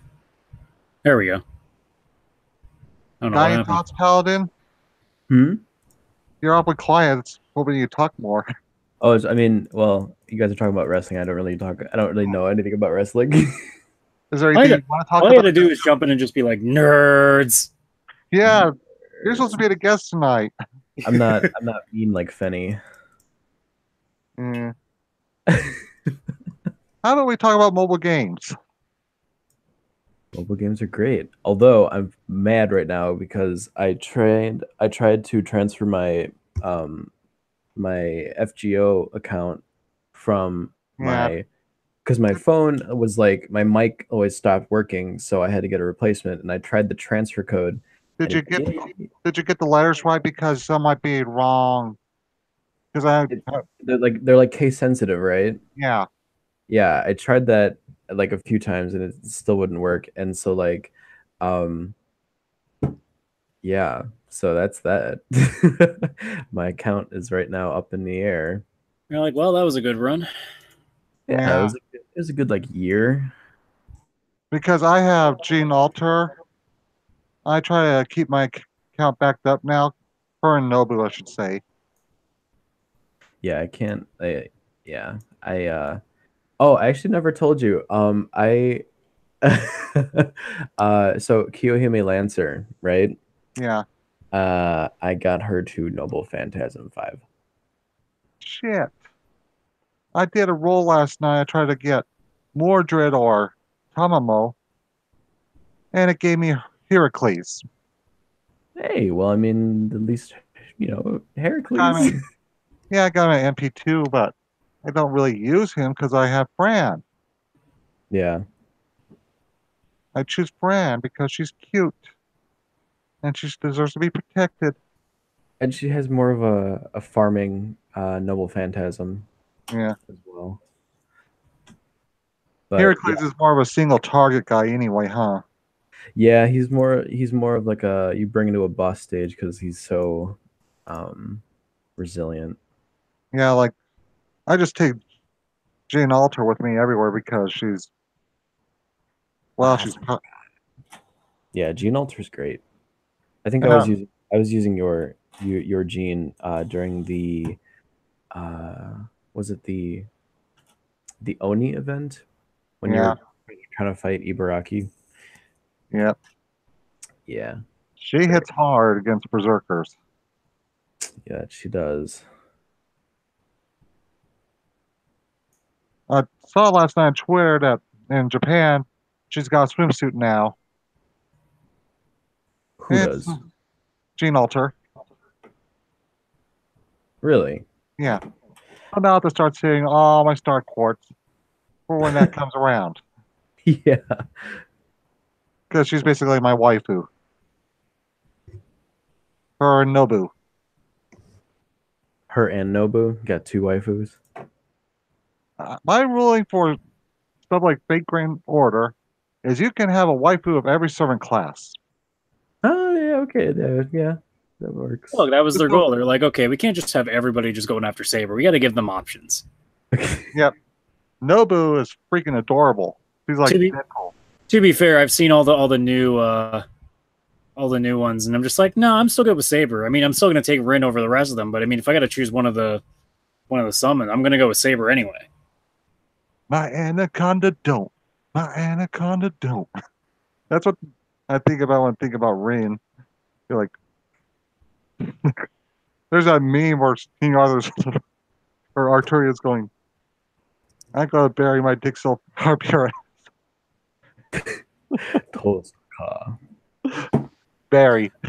I think the problem with me is like Fate Stay Night or the Fate series as a whole, for that matter, has been it's gone so far now that I'm like so far behind. I feel like what I do when I look at like when I go to a convention, I see what the Yu-Gi-Oh cards are like now, and I look at like, why there are black cards now? What the fuck did I miss? It's like Yeah. every time I look at artwork for Fate now, I'm like, did I just miss like 5 series worth of stuff? And then I look over, I'm like, no, I actually missed 7. Well, yeah. With the Grand Order, every time they do a new chapter, they add a bunch of new servants. Yeah, Yeah. it's Because they had Anastasia from the, well, the Russian monarchy. Anastasia, or whatever. Like the female sniper? No, That Anastasia? No. no. That's in the Tsar Nicholas II. Oh. The one that they say didn't get killed when the commies took over. Uh, And I think there's Ivan the Terrible. There's a limited time servant. huh. And there's just so many servants now. I think that's one of those games that like I don't think I'll ever get around to now because I think it's just one of those ones that'll never catch up. Don't do it. Not to mention that I'm already playing too many of these fucking games as it is, so I don't think I could adopt one more. Yeah, I'm pretty much limiting myself down to King's Raid, Master of Eternity, and FGL when I want to. Because it's a grindy game, and then Don Machi. To be fair, Yeah. like I don't play these games very often, so It's also even just the fact that like most of the time I'm not even playing them. I'm literally just logging in for the bonus and then just waiting for a roll. Well, I started playing Master of Eternity because Dino suggested it to me, but he pretty much got too busy and I went way past him. Yeah, I got busy with Fate actually, Fate, and what little time I could spend playing King's Raid. Yeah. Because like now, realistically, all I do is I sign into Fire Emblem every day just to keep getting orbs and waiting every summer for the swimsuit runs. That's basically all I do. And then I play Danmachi whenever there's something that I haven't done. Like Danmachi's really the only one I'm spending time with at this point. Yeah. I tried the Star Ocean one. I don't like games where I actually have to be like part of it the entire time. Like Danmachi, I can just put on auto and let the game do it for me. Well, that's why I'm playing King's Raid. I just put on auto most of the time and clear most of my daily stuff that way. Yeah. And Star Ocean's really early in, so I mean, like, it's probably something that I might be able to go back to later when there's a little bit more. Well, let me tell you about King's Raid. Aisha. That is all. Aisha. Are you talking about the I just started this one Star Ocean game. The Anamnesis? Yeah. Yeah. That's what you're talking about? Yeah. Okay. I downloaded that the other day and I did like the free rolls that it gave you. And I was happy because I got Nell. Oh, fuck you. Fuck you. That's the only character that I like from. Oh, Nell Zelper. That's the only one I wanted. Yep. I didn't even know she was available. I was like, oh, fuck. She's So what's here? the point if you can't choose one to be the romance like in the game? I didn't know until they're like, you know what we're gonna give you? We're gonna give you Maria. I'm like, fuck you. I like Maria. Oh, yeah, they gave you like an option. I was almost gonna get what's her name? The caster, the mage from Miria? Yeah, Miria. But I was like, Maria has the party buff. So I'm like, all right, I'll get Maria. And then I did my free summons and I got Nell. I'm like, fuck yes. See, I just told the game to go fuck itself, and now I just run with Tynaeve and Farlene instead. So Nell's there in spirit. Oh man, that game had some bad voice acting. Yeah, they did. I remember when I played Sophie. I remember a few years ago when I played that till the end of time. I made sure to put every effort to get Maria because she's the only one I wanted to romance in the end. Anything to get away from that one girl. What, are you not attracted to characters that are probably from a world that's like thousands and thousands of years behind you? No, I mean the childhood friend. I did not want to end up with her because she's like the default ending. I do not want to be with her. What, you weren't into Pepita? I only remember a few of the characters from that game because it's been like years since I played it. See, somebody's like, it's like, oh man, like, what's that one little guy? I'm like, Roger. They're like, yeah, how do you remember that? I'm like, because I left him every single time that I had the chance. Yeah, I left him every time also. It's like, what are my choices here? Really useful, hot girl with red hair, or piece of shit, fucking tiny guy with actual no real interesting ability? I once like the only like time I would use Roger was during the PvP, because some of his like level 70 skills are like super overpowered, but it's like not worth bringing him and grinding him up to 70 just for that like one ability. See, today I remembered there was actual fucking PvP in that game. Yeah. I totally forgot about that. Yeah, you had to like it was like a little hidden thing. I'm like, because my friend introduced it to me, and he was like, "This is like a great game. I think you would love it." And then he like I was watching him play, and then he hands me a controller. I'm like, "What are you doing?" And he's like, "Take it. We're gonna play." And I'm like, "What? There's PvP in this?" Cliff was probably the most fun to actually control, but Nell was always great. Yeah. Chaining combos was like the coolest thing that I ever found in that game because the actual fuck chaining combos. Not even the actual fuck. I'm looking Did you on. know- I'm looking on Anime Plan. There's like a crossover of Monogatari and Nisekoi. Oh, Yeah, why the well, fuck not? yeah, why not? Same, Look, same, look. same people. Just give Sagumi fucking silver hair and cat ears. It's about the same thing. It's fine. Ugh. I remember the ending of that series and all these people making a big deal because Chitoge won. Like, wow, you're actually shocked that the main girl would lose or win, I should say. Well, I guess people were kind of looking as Onodera was always the one that you figure was it because even by the end of it, like she was the one with the locket.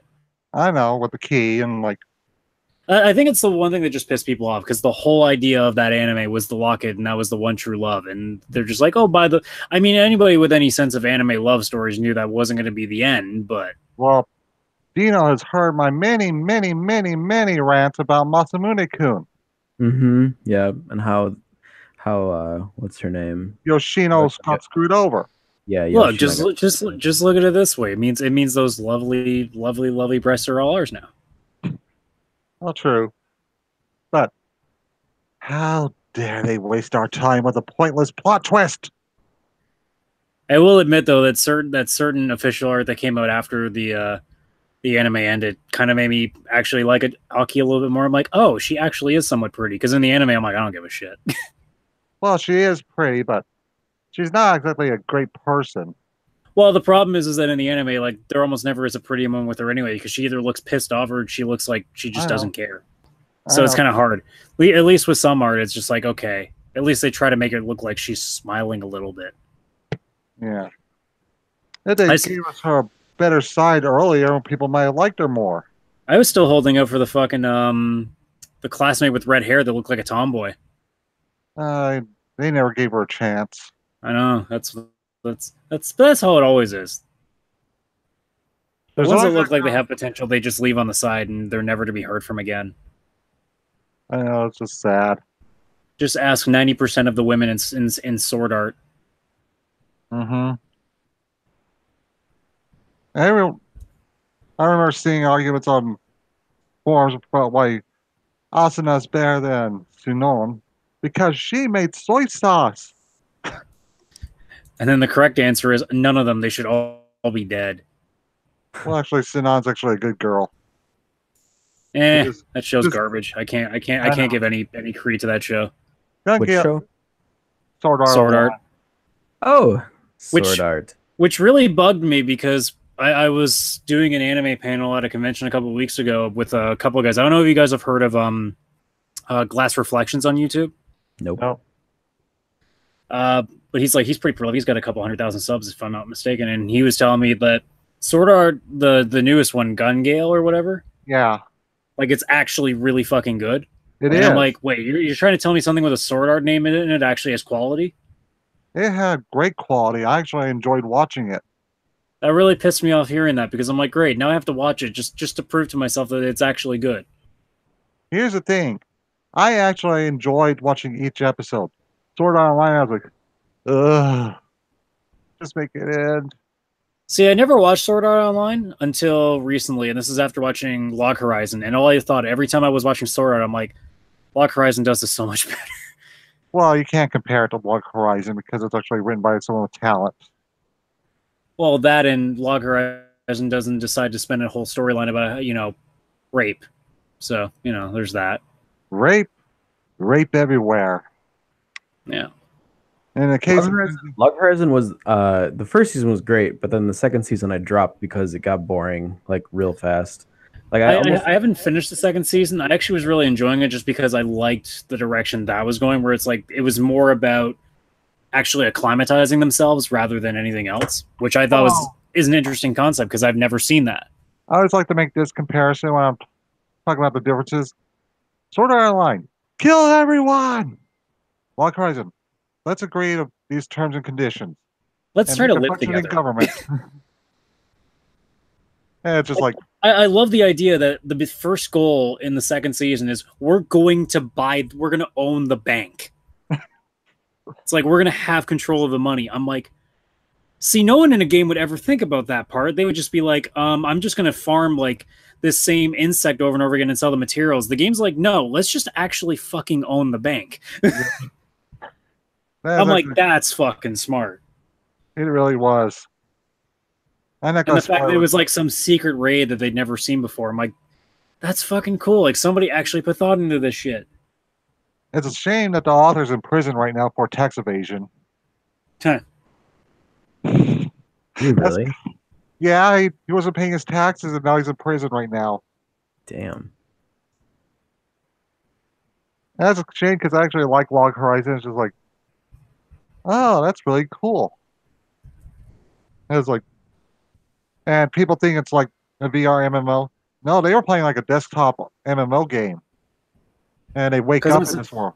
Yeah, because that's the thing, right? Like right off the bat, Akatsuki's like used to being a woman, but she had never experienced the whole thing of being, in another person's body. So it's also like, she's short. Yeah. And she really had trouble walking around because he's so tall in the game, and in real life he's not that tall. Mm-hmm. And then it really hits home when you see Toya. He's enjoying the fact that he can walk for first time in a long time. Because I don't want to spoil that because you probably haven't got to that part. Which part are you talking about? Those two twins, the brother, he actually can't walk in real life, so when they were trapped in the world, he was enjoying it because he could walk for the first time in a long time. Oh, I remember what you're talking about. Yeah. Yeah, because that's one of those things that'll hit you hard because you get the backstory and remember that he can't walk because I think Truck Coon tried to take him to another world.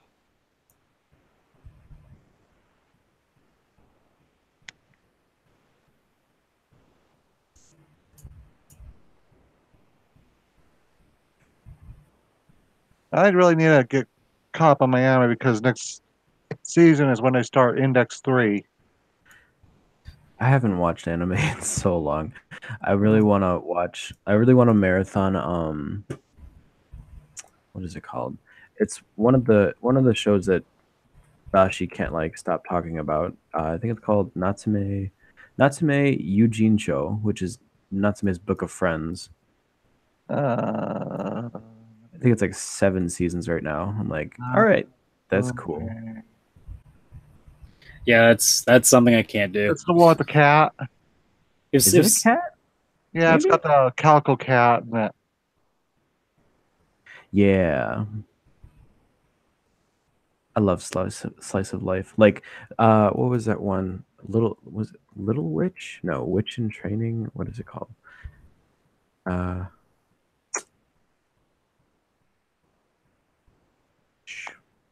Witchcraft Works.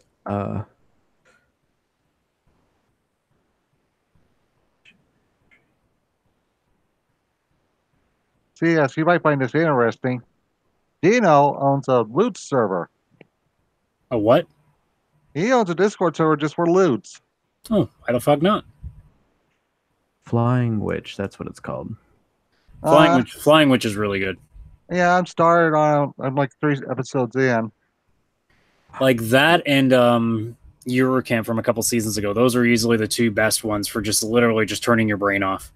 Yeah. And just kind of enjoying it. This is great. One anime that will just tear your heart out is Sweetness and Lightning. Oh, that fucking show. God damn it. Yeah, that was a good one. It'll just... Never have I wanted so much to eat, cry, and smile at the same time.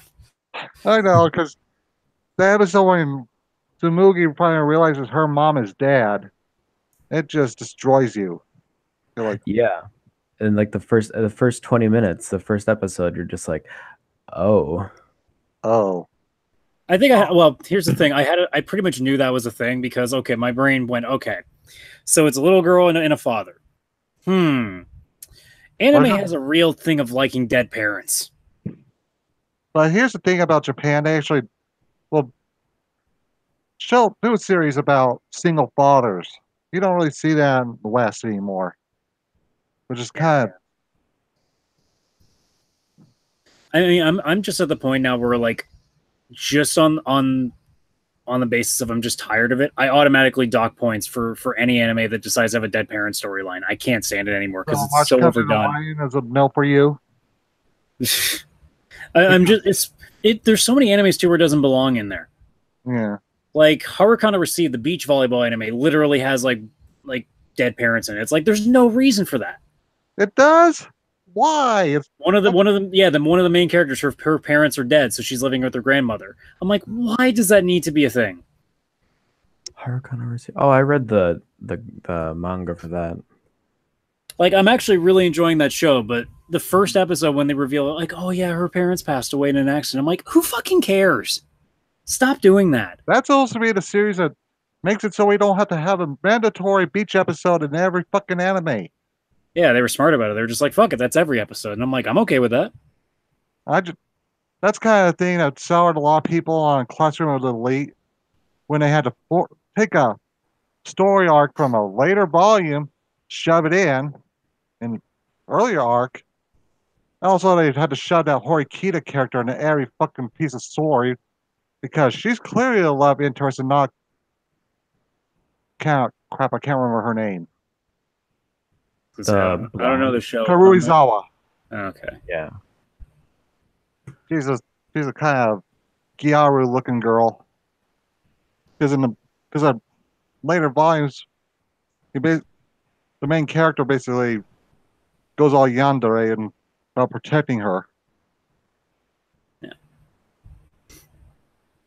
Yeah, I wish that they had more of that, but they had to fuck up the whole story and they spent more time pairing whatever her name is, Horikita, with the dude. Like, and I found out like a later volume that was translated partially.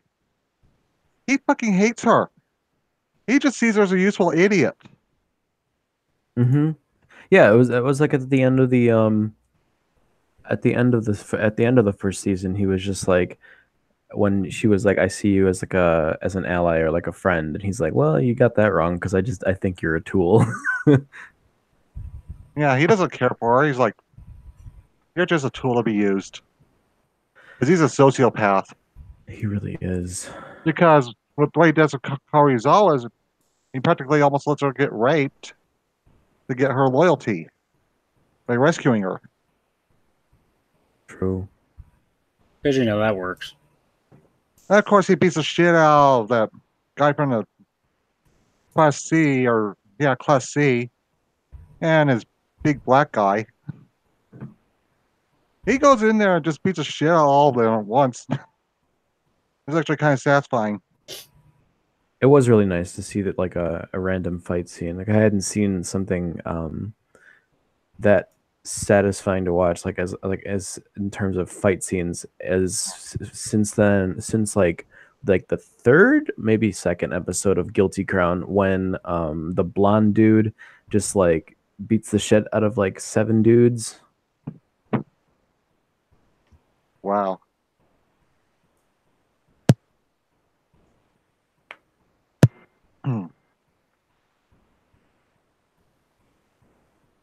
I have so much anime I need to get caught up on it. It's not even funny.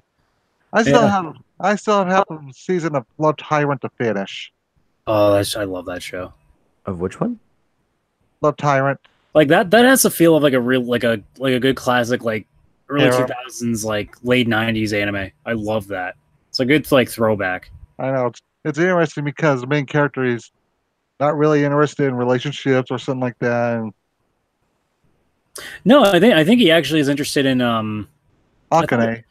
I thought he was interested in like the yandere girl. Yeah, he is. And then once he realizes like he's just gonna stab the shit out of him, she's like, well, maybe this isn't the best idea. Yeah. Later on in the series, her younger sister legitimately has feelings for him too, so that's nice. Well, it's a harem. They gotta eventually mix all that in. Yeah, and their crazy cousin, she actually cares about what he thinks of her, so she starts changing her behavior. Yeah, you know. And then they add the princess to the harem. Of course. Basically, Guri's mom created like a fantasy world. In the Princess Window world somehow has some incident with Seiji and just like, oh jeez. Just reminds me, it's so weird now when I go to conventions and I look at the manga section. I actually know like pretty much every book they have now. It used to be that I'd walk in and I'm like, I have no idea what any of this shit is. And now because I've like watched especially so much of the simulcasts that I'm just so aware of things now. Yeah. Well, we're living in a good era to be a weeb where you can just know what's out and keep up with it. Here's a funny story from when Aho Girl was going on. So that's when I was still using Facebook. Well, someone was bitching about how Yoshiko kept getting her ass kicked. And I saw someone saying, "You're white knighting for an anime girl. That's hella gay." It is kind of lame that these people are getting upset because Yoshiko's getting punched. And like, it's like, to be fair, she is suplexing things just as much as she's getting suplexed. Yeah, she's so stupid that you're like, yeah, if I had someone that dumb around me, I'd probably be punching her too. Not to mention that, like, she's so airheaded. I think the joke is too that you can just abuse her as much as you want, and it doesn't matter. Like, she's so far gone, it doesn't matter. She sees it as affection. That is true. She does. I think it might have been a manga chapter. Her day isn't complete if he doesn't punch her. I think also, like, anybody who's, again, it comes to that whole thing where I think context just is so lost on people. It's like if you're watching Aho Girl and you're looking at that thinking like, oh, there's some sexist to this or it's women getting abused. It's like, I don't think you really understand the kind of show you're watching. It's a slapstick comedy is what it is. Like, it's Three Stooges, the anime. Well, actually, that would be that one that's out this season. Let me find what's called because it's a Japanese name. I don't remember it. I think I know what you're talking about, and I couldn't stand that show. It was boring as shit. I know, just people slapping the shit out of each other. Mostly because the animation is so fucking bad. It's the one I'm thinking. I think it's Asobe Asi or whatever. Yeah. I knew it was like 2 A's. Yeah. I tried so hard, but that show is fucking ugly as shit. Oh my god. Yeah. My eyes were fucking like I was crying because my eyes just couldn't take looking at it anymore. What was that show called? Let me get the season. Because of the way I got things set up, I got my desktop to my right. Asobe Asobase.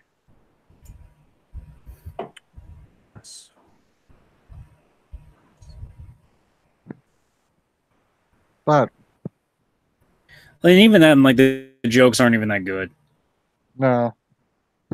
Like, that's the thing. If you're a comedy anime and I'm not laughing, like, you failed. Like, I'm not even giving you a second chance. That's pretty much what I said when I did my review of it. I'm like, it's not funny. It's supposed to be a comedy anime and it's not funny. Why would I keep watching this? Well, here's one thing that's interesting. That Dropkick on My Devil series, there's a Bruce Campbell bit in there. And on the server me and Dino are on, this one person doesn't know who Bruce Campbell is. Aw. That poor unfortunate soul. I know. I was like, wait, you don't know who Bruce Campbell is? You don't know who Bruce fucking Campbell is? Because most people know who Bruce fucking Campbell is. He's like the pinnacle. Everyone's seen something with him in it, even those Old Spice commercials he was in. Yeah, I think Dropkick's gonna be one of those shows that I'm gonna have on my list of things that I download at some point. Yeah. I'm too busy focusing on the simulcast. I don't have the time to pick stuff up.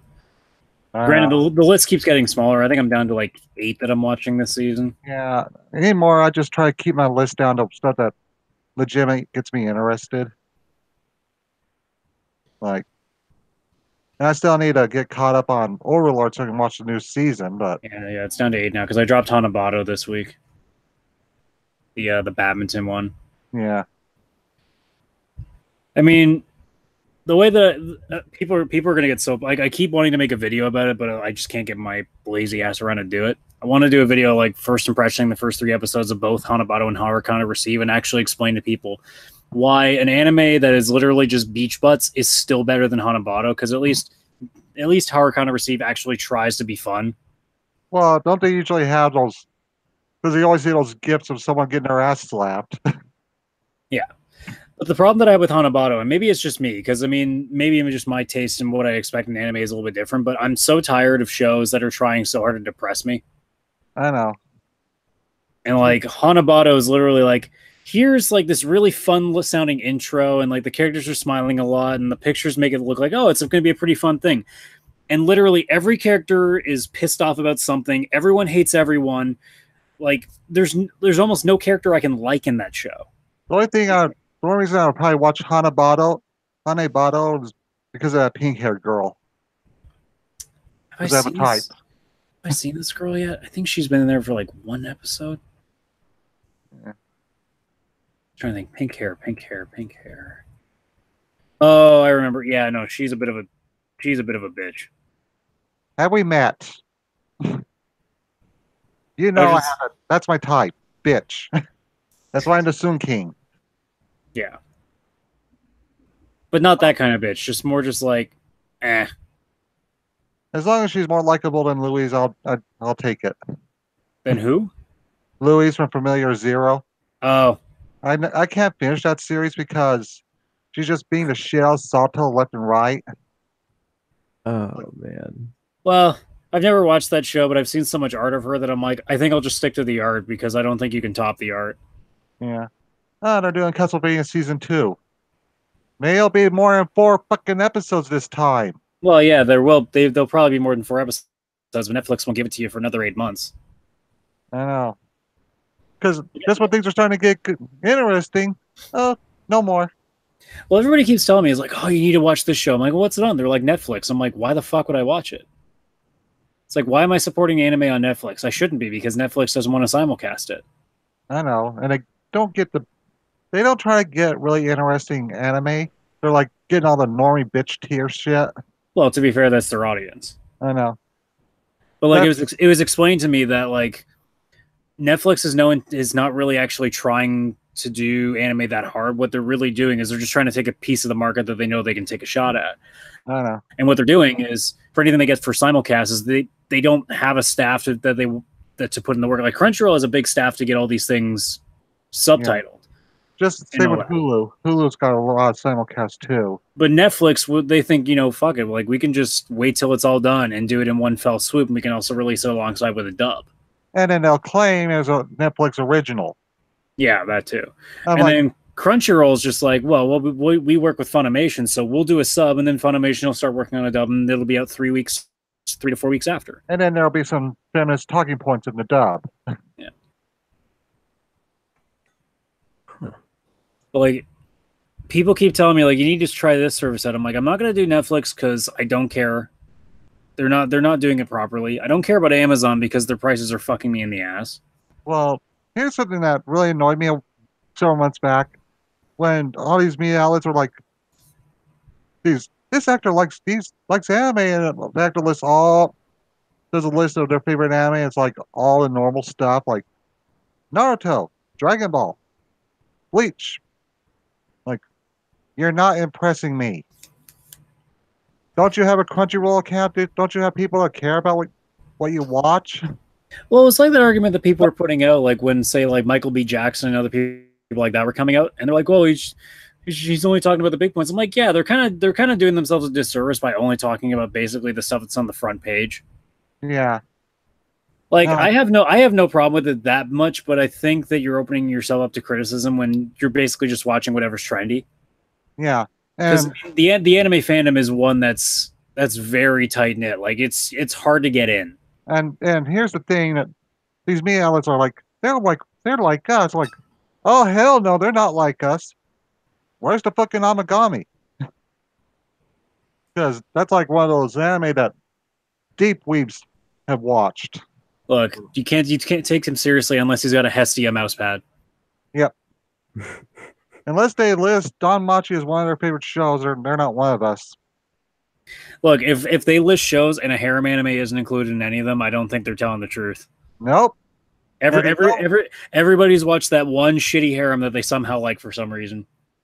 And if they don't list Monogatari and the shaft head tilt, they're not one of us. Although the difference with me is like, I don't have that one shitty anime. I have 20 of them. It's not shitty anime. It's our shitty anime. Oh no, I fully admit it's trash, Yeah, but it's good that's. trash. I know.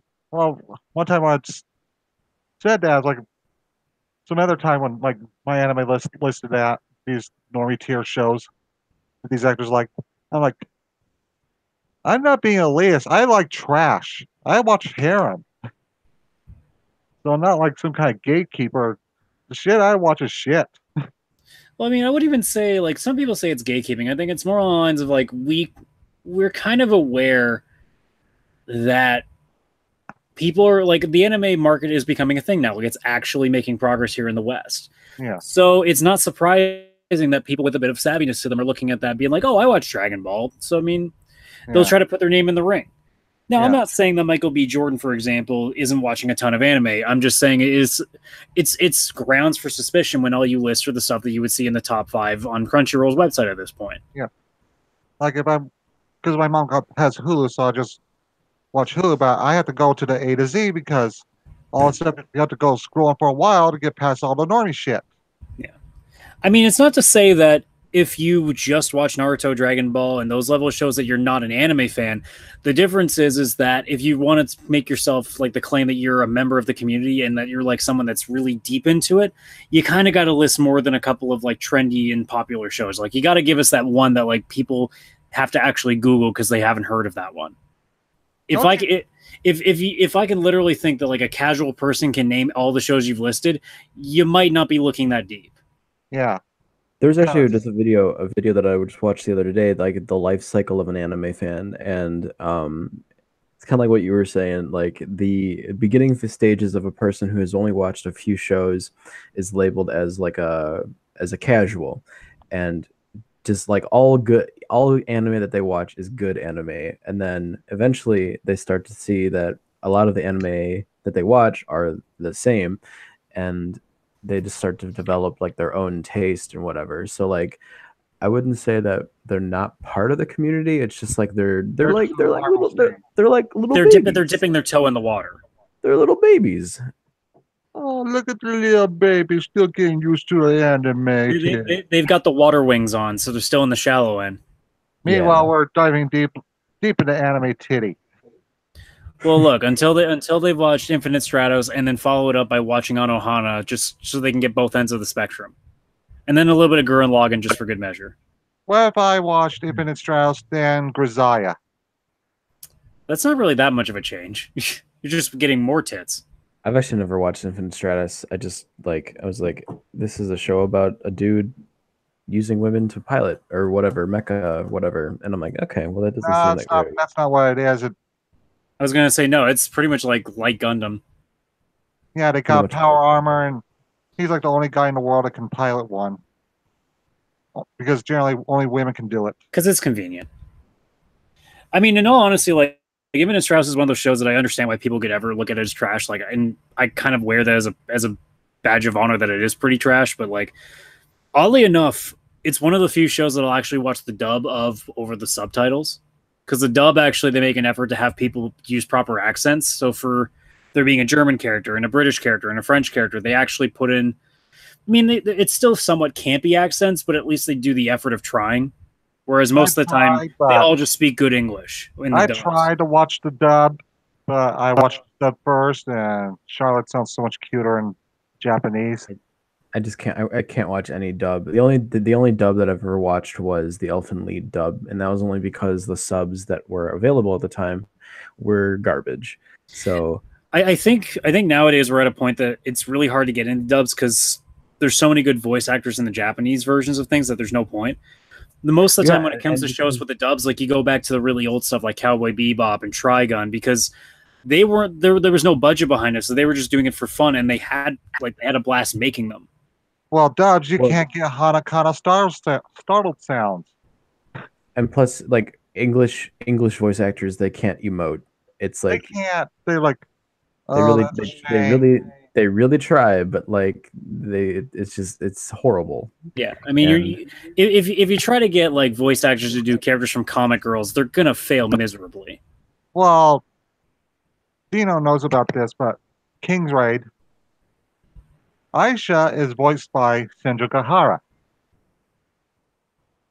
from Monogatari. Yeah. And coincidentally, she's my waifu in that game. Shocking. Dino knows about my obsession with Aisha. yep. I've got her when I started the game. She's been in my party ever since. She's all he talks about. Well, have you seen her? I mean, she's all right. All right. She's all right. She's all right. What do you mean she's all right? Yeah, she's okay. I forget who your waifu is. Well, the only DPS person that I really use, well, I use Artemia and Yeah, she was yours. Luisia. I got the queen, but Yeah, let's see. but when they released it No, in but Japan, they got for a while I was like all about Frey. I was like Frey is Bay because like of just them how titties. that, yeah. And but then yeah, once I got Artemia, it was like, all right, I'm gonna actually focus and play the game. But She when has the, so much but when they released it in Japan, they got all these top tier voice actors to do a lot of characters. yeah. Like Ida from My Hero Academia is the voice of Castle. What wasn't the isn't Rikugimiya? She's one of the characters. Who? Rikugimiya, I the don't. queen of Tsundere. No, I thought she should have been Cleo, but she wasn't. Because that would have worked for Cleo. But That she's would have not. worked. It would have been real great for Cleo. I know. Cleo's voice actress is the one who is Poppy from Monster Musume. Yeah.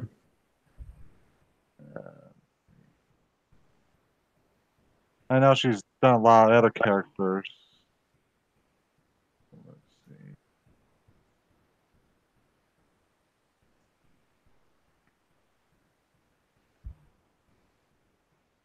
Trying She to was think. also she was also Chio Sakura in Girls Weekly Nozaki-kun.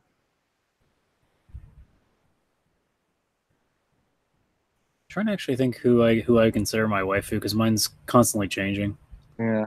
Well, I have basically a waifu harem because there's Kokoro from Magikoi, which is one of my favorite characters in that visual novel series.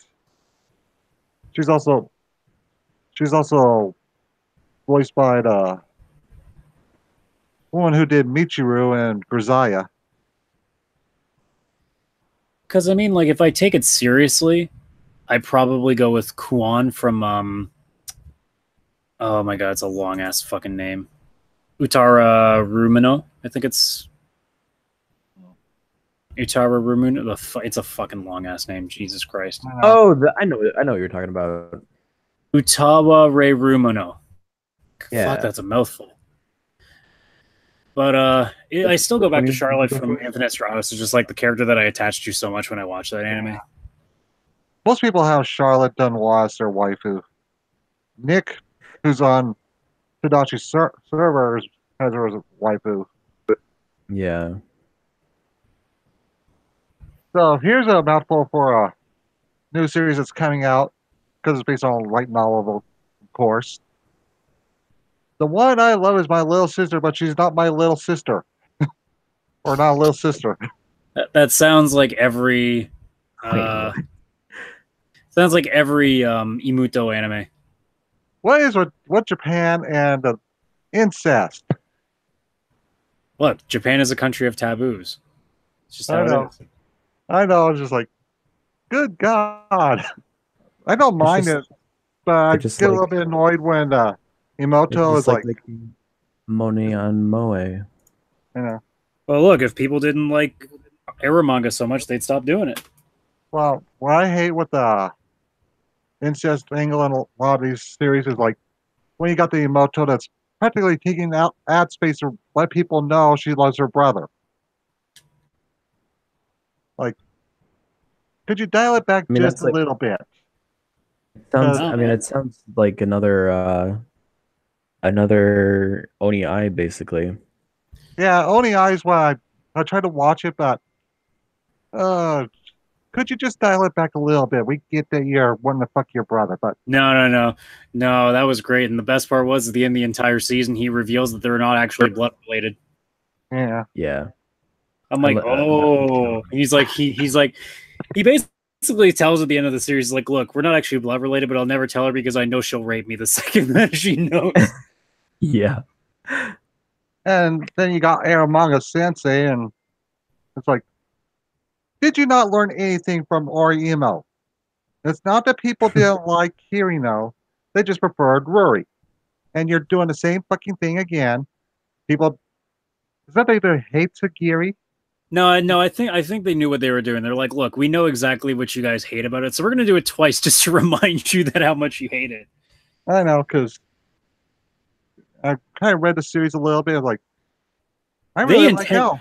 they intentionally made Elf really likable because they wanted you to like her. I They know that. they wanted Mhm. you to get crushed. Yeah. Like, why do you do this to us? Now you're going to write a spin off where she wins.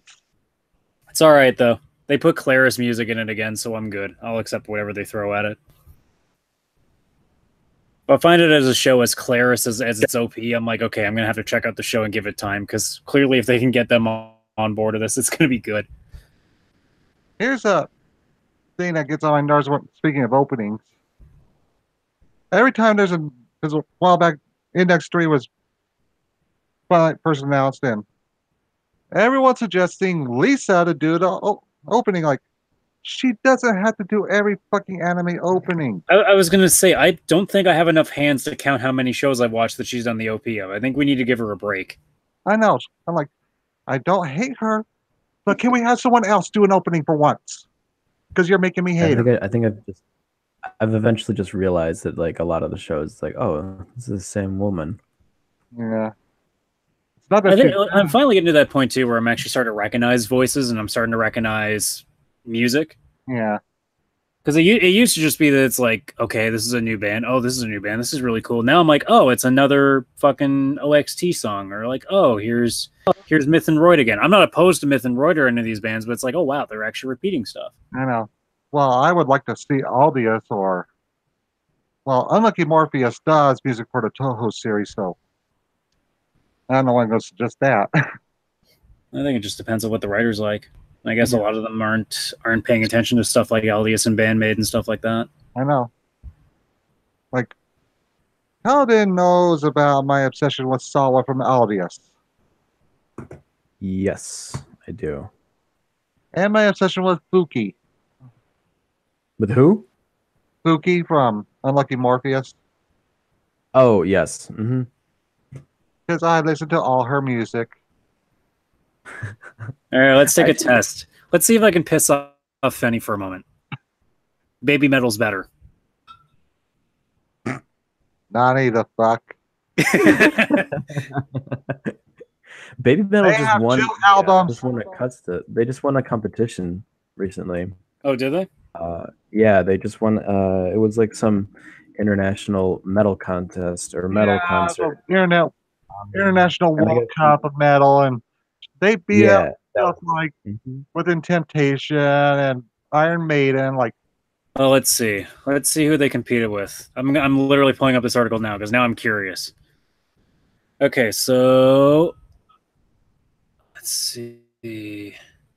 Yeah, the heavy Okay, metal World if you're Cup. gonna have a picture that's like a World Cup bracket, you need to fucking actually make this bigger so I can read the stupid thing, you idiots. I hate it when they're like they show up a picture of like something important and it's not, and it's a tiny ass picture. and thing with Like Baby it's like Metal, I need to be able to read. yeah. What is this? A post for ants? Let's To use see. that boomer. And now I'm trying to search and it's just like, you want the FIFA World Cup? Shut the fuck up, Google. Yeah, they beat. ahead. Yeah, they beat Within Temptation, and then they beat Immortal, and then eventually they beat So let's see. They beat Underside. Ailstorm. They beat Within Temptation. They beat Immortal. And I've never heard of most of these. Like, let's see. Within Within Temptation. Okay.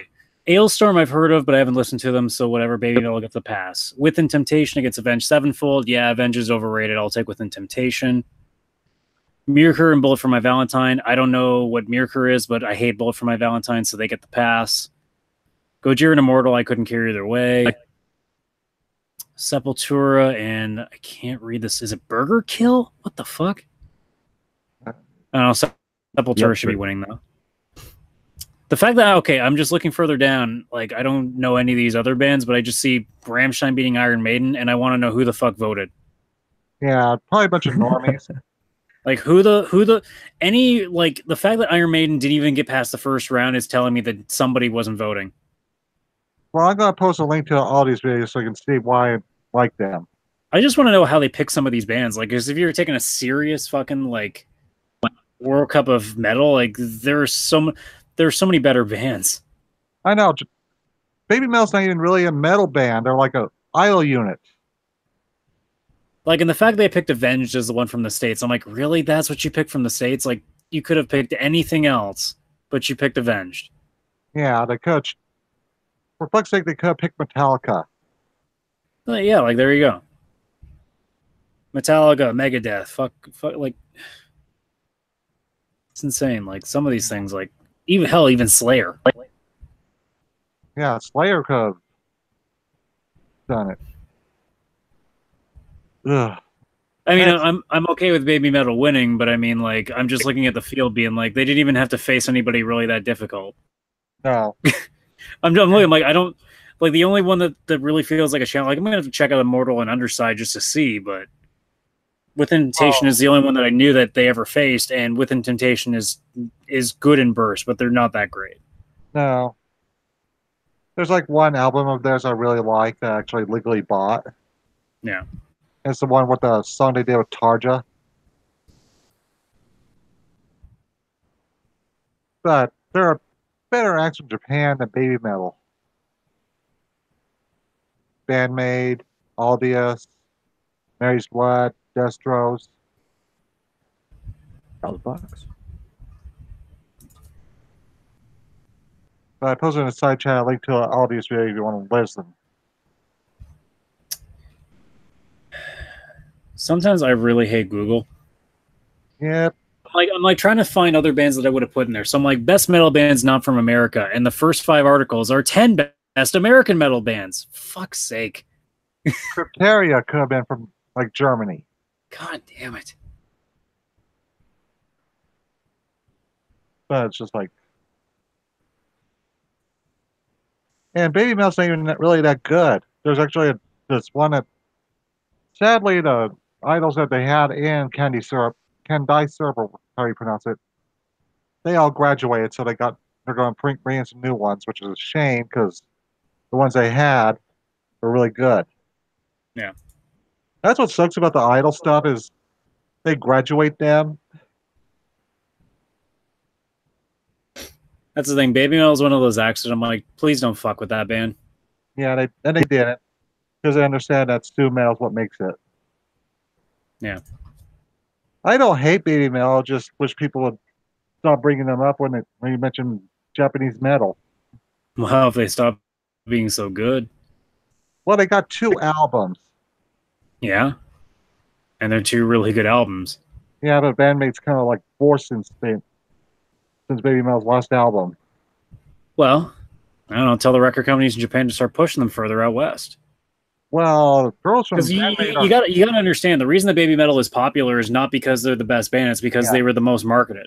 Yeah, because it's something that normies know about,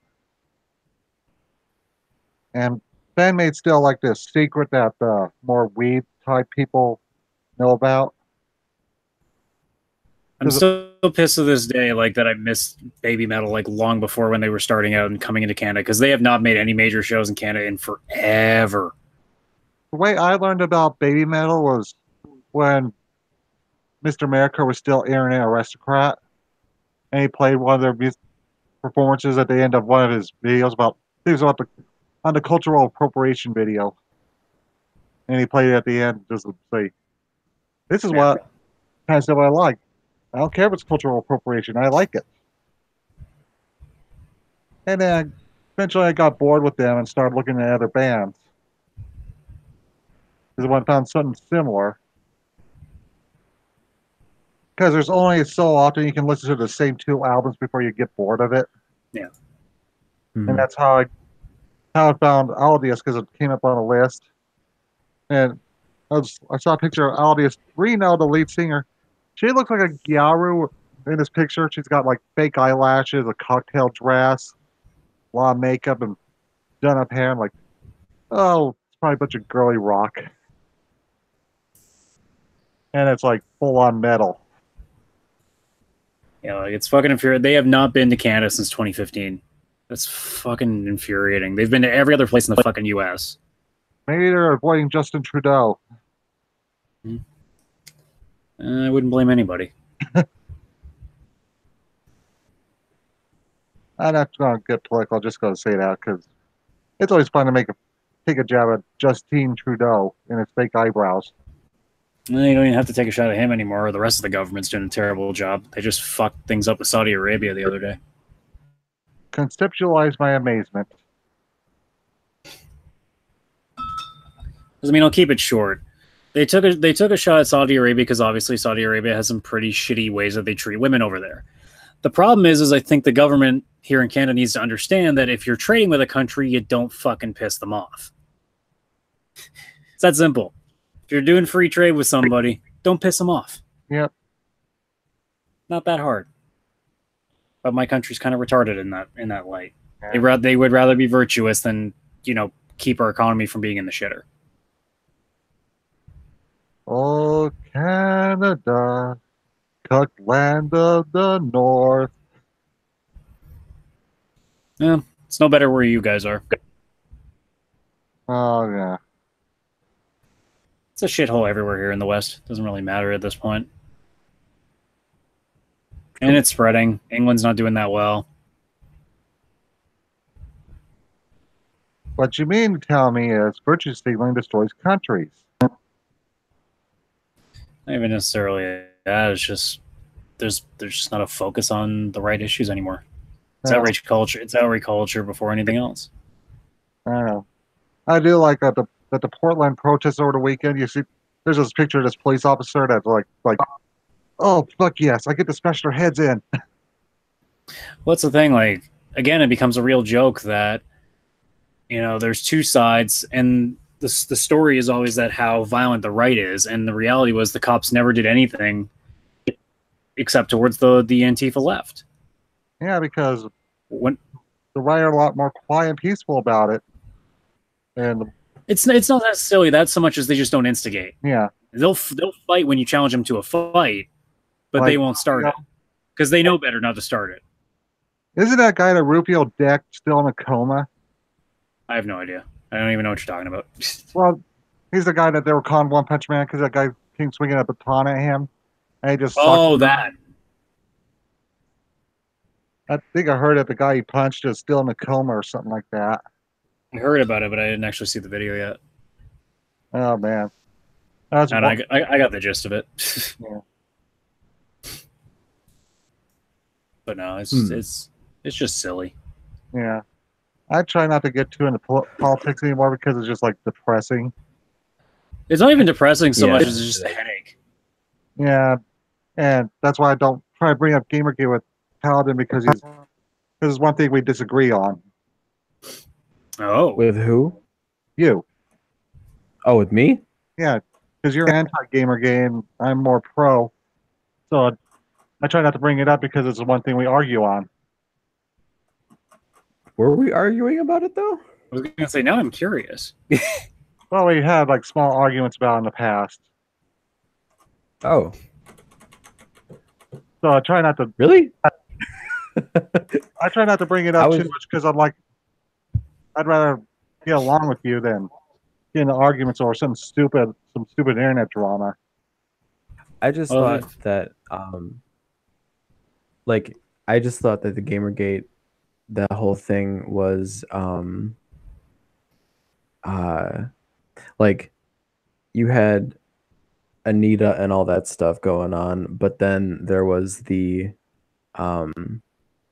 other side of like people threatening like female writers on gaming blogs, like uh it was just like it was taken way out of proportion, and like everything blew up, and nobody just had there was no chill. Well, Well, there's a problem. One problem that Gamergate had, there was like third-party trolls trying to get both sides to fight. well, I think it was so many multiple factors. I mean, at the end of the day, people just kept throwing gas into the fire, which didn't help. The main problem Yeah. was it was a fight that never should have started, because there's a YouTuber called PSA Sitch who kind of explained it best, where he said it's like the equivalency of there being a dinner party and one table was stirring up drama, and then it just got to one other table, and then it went to one other table. It should have just been drama sitting at one table, and it never should have gone anywhere. But because one person had to talk about it with somebody else, it just got leaked out and it just spilled. And because they didn't get the reaction they wanted, they freaked out. And then you got people like Monday Matt who keeps bringing up Gamergate as his big moment. Where it's like, you got to remind people, it's like, look, it's been years now. Stop treating that like, it's anything important now. We're long past that. We're now at the point where we're just like, can we just shut the fuck up and play games again? Yeah, because like the Ralph Retort, he largely just wanted to keep the social justice bullshit out of our entertainment. That's how a lot of people felt about it. We don't care if you're feminist, just don't put your bullshit in our video games. We don't care. When it comes to things, I don't think there's a problem with it. The difference is that we need to be able to find a middle ground where both sides get to do it, because I think it's like, say, for example, in the gaming press, there's a real problem because it's not that it's too left, it's that it's only left. Yeah. And some people are like, well, I don't want politics in the games media. I'm like, no, I don't think that's necessarily a problem. If you need to talk about politics in certain cases, you can. The problem is just it's only that left narrative. You don't get to hear, like, there's no major conservative games journalist blog. Like, there's no place to go for that. No, there isn't. So, like, when an serious issue comes up, like, there's no counter to it. Like, the counter to it is a bunch of guys on YouTube. Like, that's your counter. It's not, there's no conservative version of Kotaku. There's no conservative version of Polygon. And if there are, we really want it because they just do a bunch of clickbait. Yeah. Well, here's the problem. And I had an argument with my girlfriend about this the other day, because she just like, well, why can't we just not have this stuff? I'm like, well, here's the problem. It's the same reason why you ask the question, why can't all the rich people share the money with us? The fact is, they're not going to give up the position they have, so they're not going to give up the platform. So you're just going to have to deal with the fact that they're going to be there. So the only thing you can really do is to have a counter, because you're not going to get rid of them. You're going to have to deal with the fact they're there. So you need to be able to find a way to get another voice in from a different perspective. Well, there's also the issue of them whining about the lack of black people and stuff like The Witcher and what's that one set in the Dark Ages? Kingdom Come? Yeah, Kingdom Come. And then when there is black people like Far Cry 5, they bitch that there's too many black people in Montana. Hey, Fenris, the way you look at it. I gotta go. All right, man. All right. Nice meeting you guys.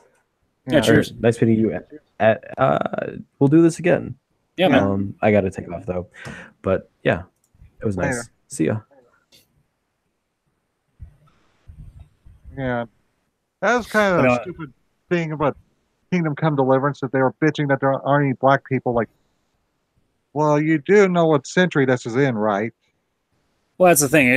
It's like we were saying the other day about Battlefield, where it was just like, the second that they came out and said that's our vision, that's fine. And the same reason that when the guy from Kingdom Come Deliverance said, we're doing this as historically accurate as we possibly can, you got to accept it. And they can't accept it. They can't accept disagreement. I'm not saying that the right is completely, agreement. They're accepting everything, because they're fucking not. They're just as bad. In fact, I agree.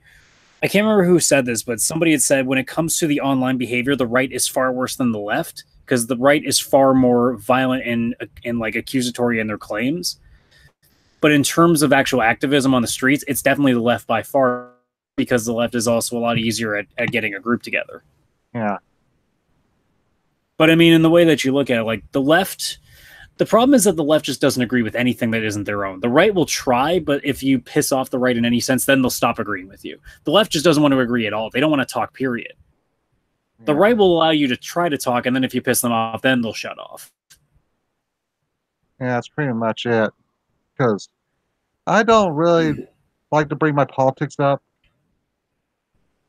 because I'm kind of unfriendly being a conservative online sometimes because a lot of people you meet are like far left. And I just don't want to get into political arguments all the time. So I just try to keep it quiet. I mean, it got to a point where I was very silent about it, and I'll probably end up making a video series on this some point because I do want to talk about how I've had to deal with it. But a couple of years ago, especially once Gamergate kind of had folded and it was finally starting to go away a little bit, that's when I started to hear within my friends talking about a lot of left-leaning stuff, and I started getting to the point where I was just sick and tired of hearing the conversation all the time that I didn't fully agree with, and it got to a point where I said, well, nobody's ever going to talk, so I have to. I know. And I took the chance, and I've had some pretty rough arguments with some friends. I haven't lost any friendships, thankfully, but some have been put on thin ice a couple of times. Yeah. But it just comes down to like either you either have to let the conversation happen, or you just have to shut the fuck up. And unfortunately, I'm in a place right now where I think the conversation needs to be had, even if it means that I have to have an uncomfortable argument. Yeah. Well, I kind of wasn't too active during Gamergate. I just supported it off to the sides because I just didn't want to get into stupid political arguments online. I've never really been in that. Okay, I don't start fights because there's no point. Because I did it once to a writer from a Canadian magazine, and the amount of like blowback that I got from it, I'm like, now I understand. Like, it's not worth really putting that much effort into it. So I only answered to the actual guy that I wrote to in the first place. I didn't answer any of the other idiots. Yeah. And it even comes from both sides. Like, I've made comments on Gab, for example, that are not fully conservative, and people have gave me shit for that too. And it's like, there's no point. Like, there's no point arguing with people. You put your thought out there, and if they react to it, they react to it. But there's no, especially online, there's no real reason to have an argument with somebody, because without having that ability to talk either by voice or face to face, like, it's not the same, because you're not getting context. And when you're writing out, a certain amount of words, you're not going to get your thought completely out without making a flub or two. Well, I don't really do Gab as much as I should because it's basically boomer Twitter. I find that the only reason I use Gab is because it's not blocked on my work computer. That's the only reason I do it now. Yeah. Because that's why I don't really use Gab like I should, because I get a lot of followers on there, and a lot of them are like boomers. Like, why are you following me? I'm just a degenerate weeb posting titties. Like, I've had a rocky relationship with Gab since, because when I first started, I got some real traction, which I hadn't had before. In like a week, I got as many Twitter followers as I had in like years. So I was like, okay, maybe this is something. And then it just dead stopped, and it got to a point now where then everybody, anything that any comment on, because I'm not like, I don't consider myself a conservative. I consider myself still a left-leaning, like, I guess as close to the center without being in the center as you could get. Yeah. But the second that I would say something like, can we stop just fucking, like, yelling, like insulting people and just calling them out for, like, petty bullshit? And people are like, well, yes, the SJWs are doing it too. I'm like, I'm not saying they're not, but can we stop acting like we're in the right here? Because we're doing the same stupid shit. Yeah. Although I do like the fact that I don't really like Mike Cernovich, but I do kind of like the way he's making them play by their own rules a little bit, by going after them a little for what they've done. That was the comment I got the most heat on, because I said on Gab that I'm so tired of this. Can we just, like, not have anybody lose their job over stuff they tweeted 10 years ago? And people flipped. Yeah. It's like, oh, it's only fair. It's only fair. I'm like, I'm not disagreeing that it's fair. All's fair in love and war, but we're supposed to be trying to win by being better than them. Here's where James Gunn fucked up. He should have done that, deleted those tweets before he started working for Disney. Not right now, because that's when people started noticing it. Yeah. It's just like, and then Ryan Johnson, the stupid hipster fuck he is, deleted a bunch of tweets like, oh, I wonder what you're hiding. Well, please, like, everybody has their fucking skeletons. Yeah. Like I have the fortune of knowing that I never post anything extremely disgusting on Twitter. In fact, the only thing that I guess could really be used against me is that I was very much borderline SJW when I was still in college. Yeah. So that my early stages, like I actually remember being in a sociology class and actually doing a presentation that was in full support of Anita Sarkeesian stuff. Oh, And I look back at that now and I'm like, man, like, because it's like anything else. When you don't do enough research, and this is the problem with a lot of people on both sides, both the left and the right, is that when you don't do any research, when you just take one person at their word, of course everything sounds really bad or really, really disgusting. But the problem is if you're not taking a second side, you kind of never really get the sense of where things are. Yeah, and that's what it was. Like, I try not to be fully hateful of the SJWs because some of them are good people, just not Steve Chives or Will Wheaton. Well, that's the thing. Like, Will Wheaton gets the hate he gets.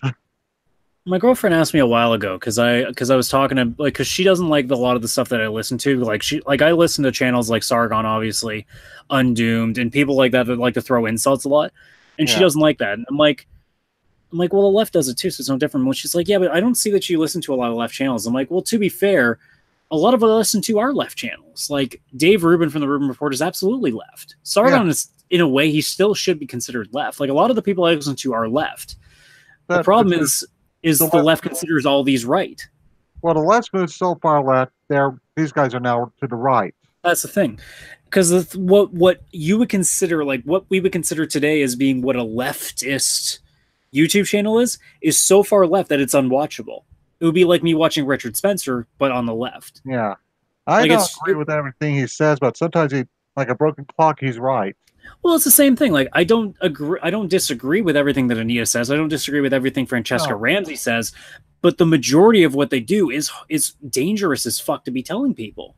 Like Francesca Ramsey's stupid video about how it's not okay for white people to wear sombreros, and she has some like a Puerto Rican saying it's not okay for white people. Like that's not even your fucking culture, Puerto Rican.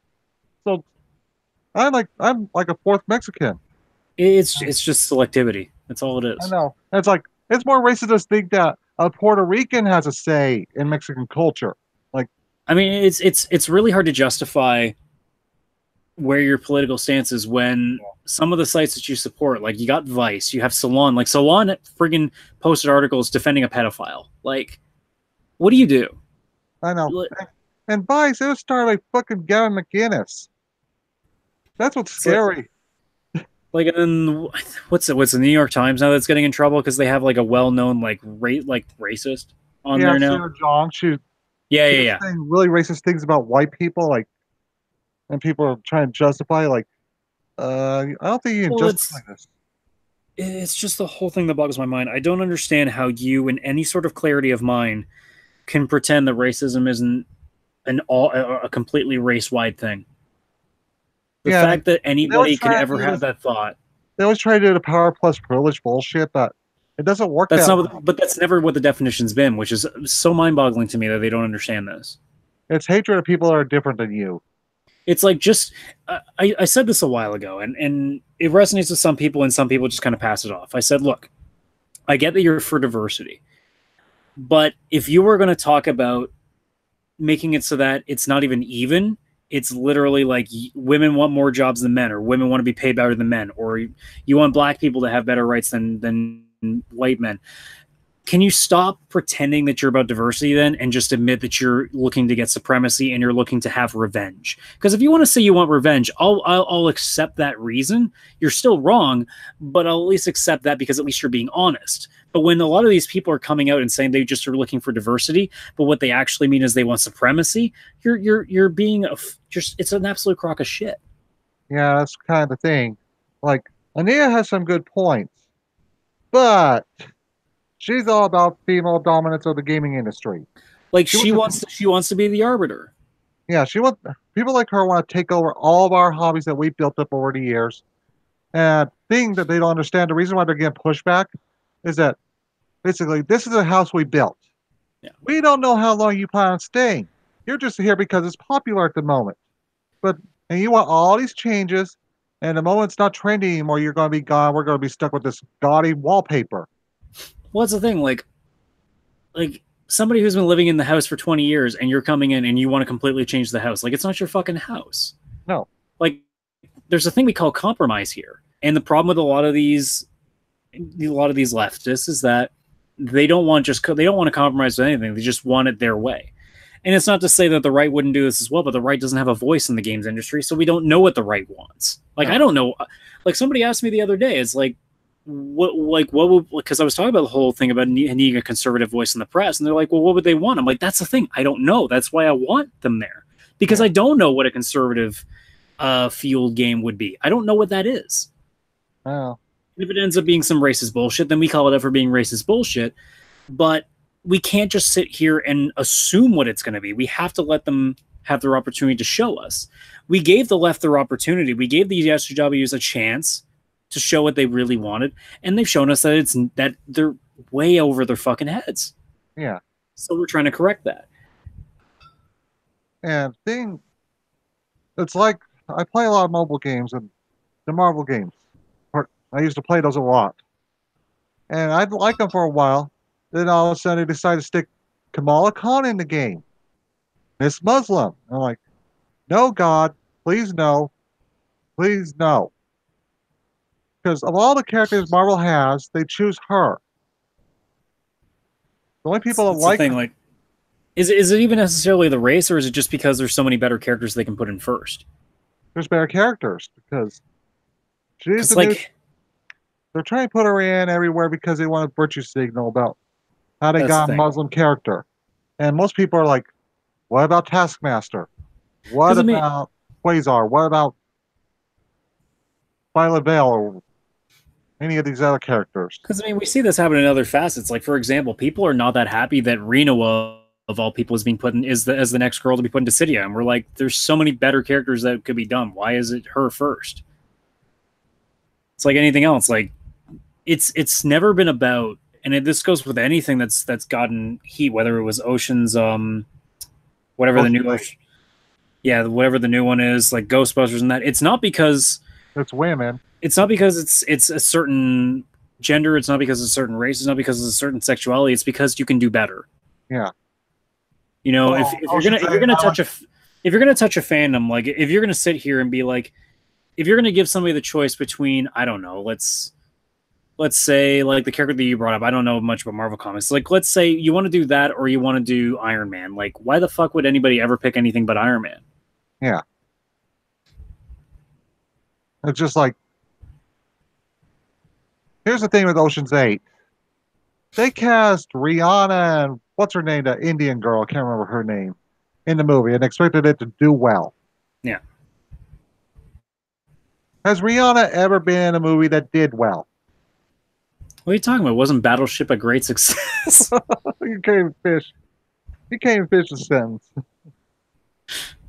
But yeah, I always like to make this joke about Ocean's 8.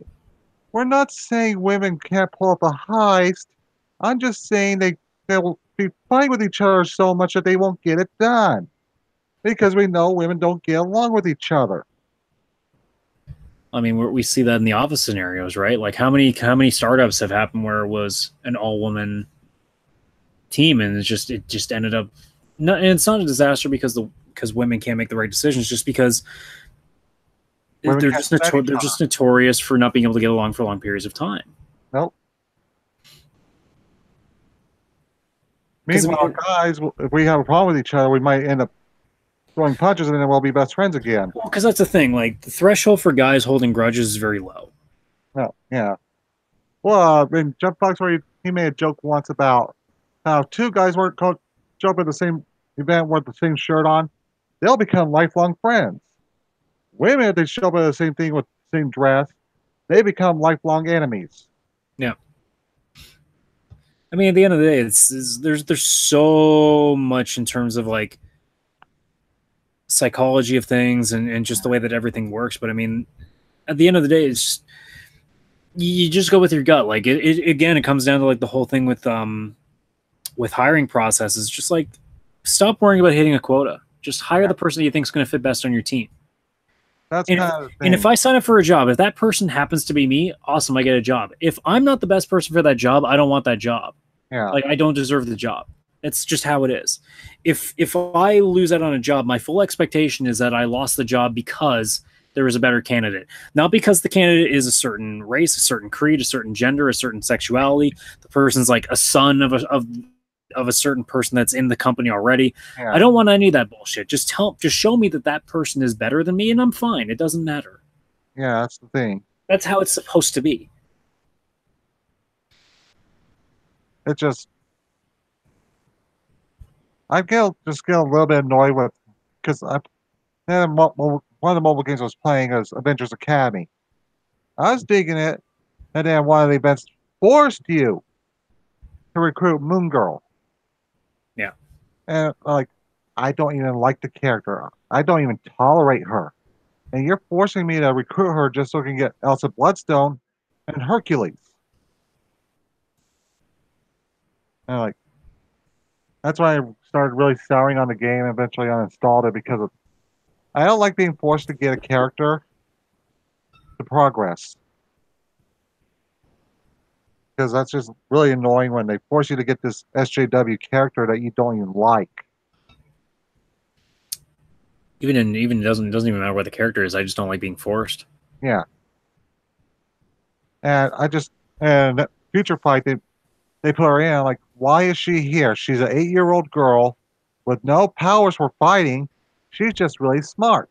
And she has a dinosaur. That's it. If you're gonna put characters in a game that's about combat, how about Taskmaster? How about someone that actually has powers that are used for fighting? I know these people that Marvel wants to virtue signal and promote these new characters, but it, it becomes like Roman Reigns. It's just like don't promote it because you want to hit a quota. Just promote it because that's a good character. Like actually earn that. You know. Well, I was going through my feed today earlier when I had time to watch videos, and Diversity in Comics posted a review of a comic book that I've been trying to remember the name of for years. Night Thrasher. That was about a black guy who was like disabled and fought crime. And that was back when Marvel was really good with that kind of stuff. That's the thing. Like people. I mean, it just even comes back to the thing where they were touting that Black Panther. It's the first superhero movie ever. It's like Blade, Blade 2, Blade Meteor Trinity. Man. Eddie Murphy's Meteor Man. Like it's just everybody wants to be the first to something, and they're willing to just erase history so that they can redo it. Well, I was on the local news here one night when Black Panther was the new thing. There's this black guy on TV saying, I've been waiting my whole life for a black superhero. Like, Blade fucking existed 10 years ago.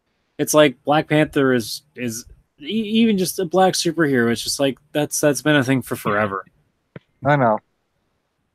Black Panther's not even really that interesting of a character, if you ask me. Well, honestly, when I watched the movie was fine, but like the biggest criticism that I had about that movie was your whole goal as a superhero movie is to get you to get behind the superhero and as he overcomes. How am I supposed to get into a superhero that loses a fair fight and is being a little bit bitchy because he lost? Yeah. It's like, I'm sorry, but you lost. Like you didn't even lose. I remember Sargon's review of the movie. That Blood Killmonger, he goes and basically quotes Mein Kampf. They're like, I mean, like, Killmonger's villain did his job. He did the right job as a villain. The problem was most people left that movie liking Killmonger, not Black Panther. That was the problem. And here's the funny thing about Black Panther. Black Panther's basically alt-right. If you think about it. He wants an ethno state for black people. He does everything that people hate the alt-right for.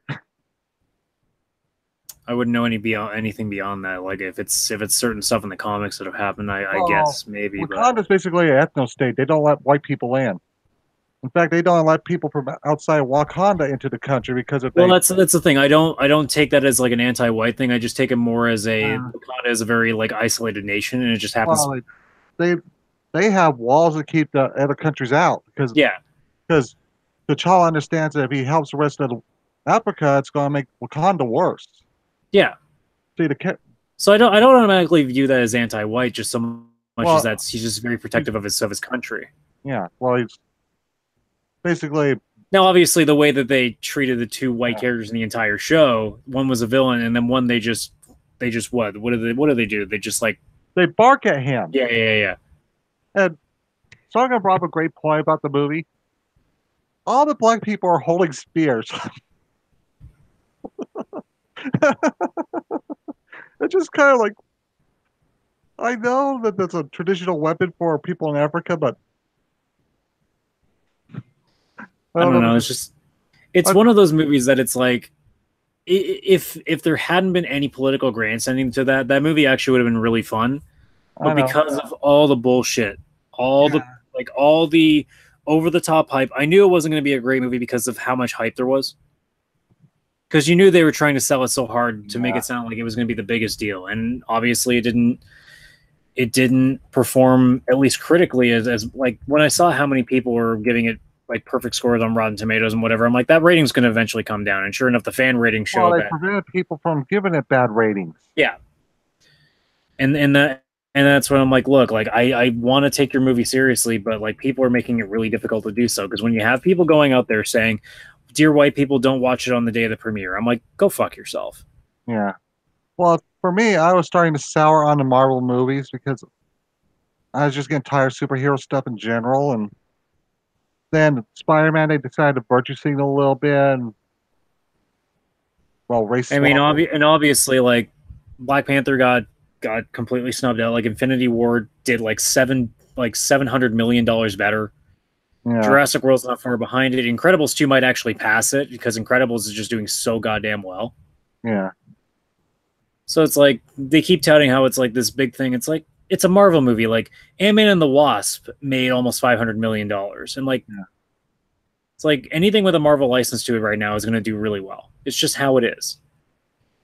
Well, the reason why the Marvel movies do well is because they don't force in the social justice bullshit like the comics did, because the comics are killing themselves because they just won't shut up with it. Yeah. Because contrary to popular belief, normal people don't want to be preached at. And that's the thing that apparently no one understands, I guess. I know. Like, I'm even just looking at the highest grossing movies from last year, and it's like Marvel movies just do well. Like Spider-Man, 880 million, Guardians 2, 863 million, Thor Ragnarok, 841. So by the way, in these movies, the Thor movies have been notoriously bad. Yeah. And that still made almost $1 billion. Guardians of the Galaxy, like not even 1% of people that have gone and seen these movies know even who the fuck these characters are when the first one came out. And that movie can make almost $1 billion. Spider-Man, which has had a reputation of being the absolute shits for over a decade, can still make almost $1 billion. So anything with a Marvel license on it has the potential to make a lot of money. And any movie that gets hyped up as much as Black Panther does can make Black Panther. I don't have any metrics obviously to measure it, but by how much it was thrown in my face, that movie had like 5 times the publicity that Avengers Infinity War has. And Avengers Infinity War is supposed to be the big climatic end to this entire universe. Yeah. So no wonder Black Panther can make $1.4 billion in box office, because it's literally the only thing you saw on your fucking television screens for like 6 months leading up to it. Well, here's the thing with me. I hate when things are shoved down my throat. The reason why I hate Sword Art Online is because the internet collectively shoved it down my throat. It makes me not want to watch something when people keep telling me I must.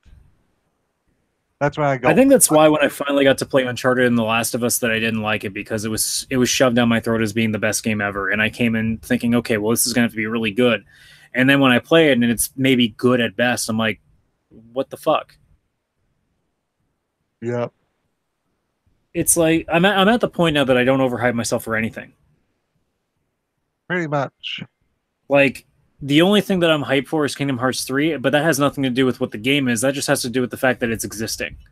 Yeah, I don't. Because I've been waiting for more than 10 years for that fucking game.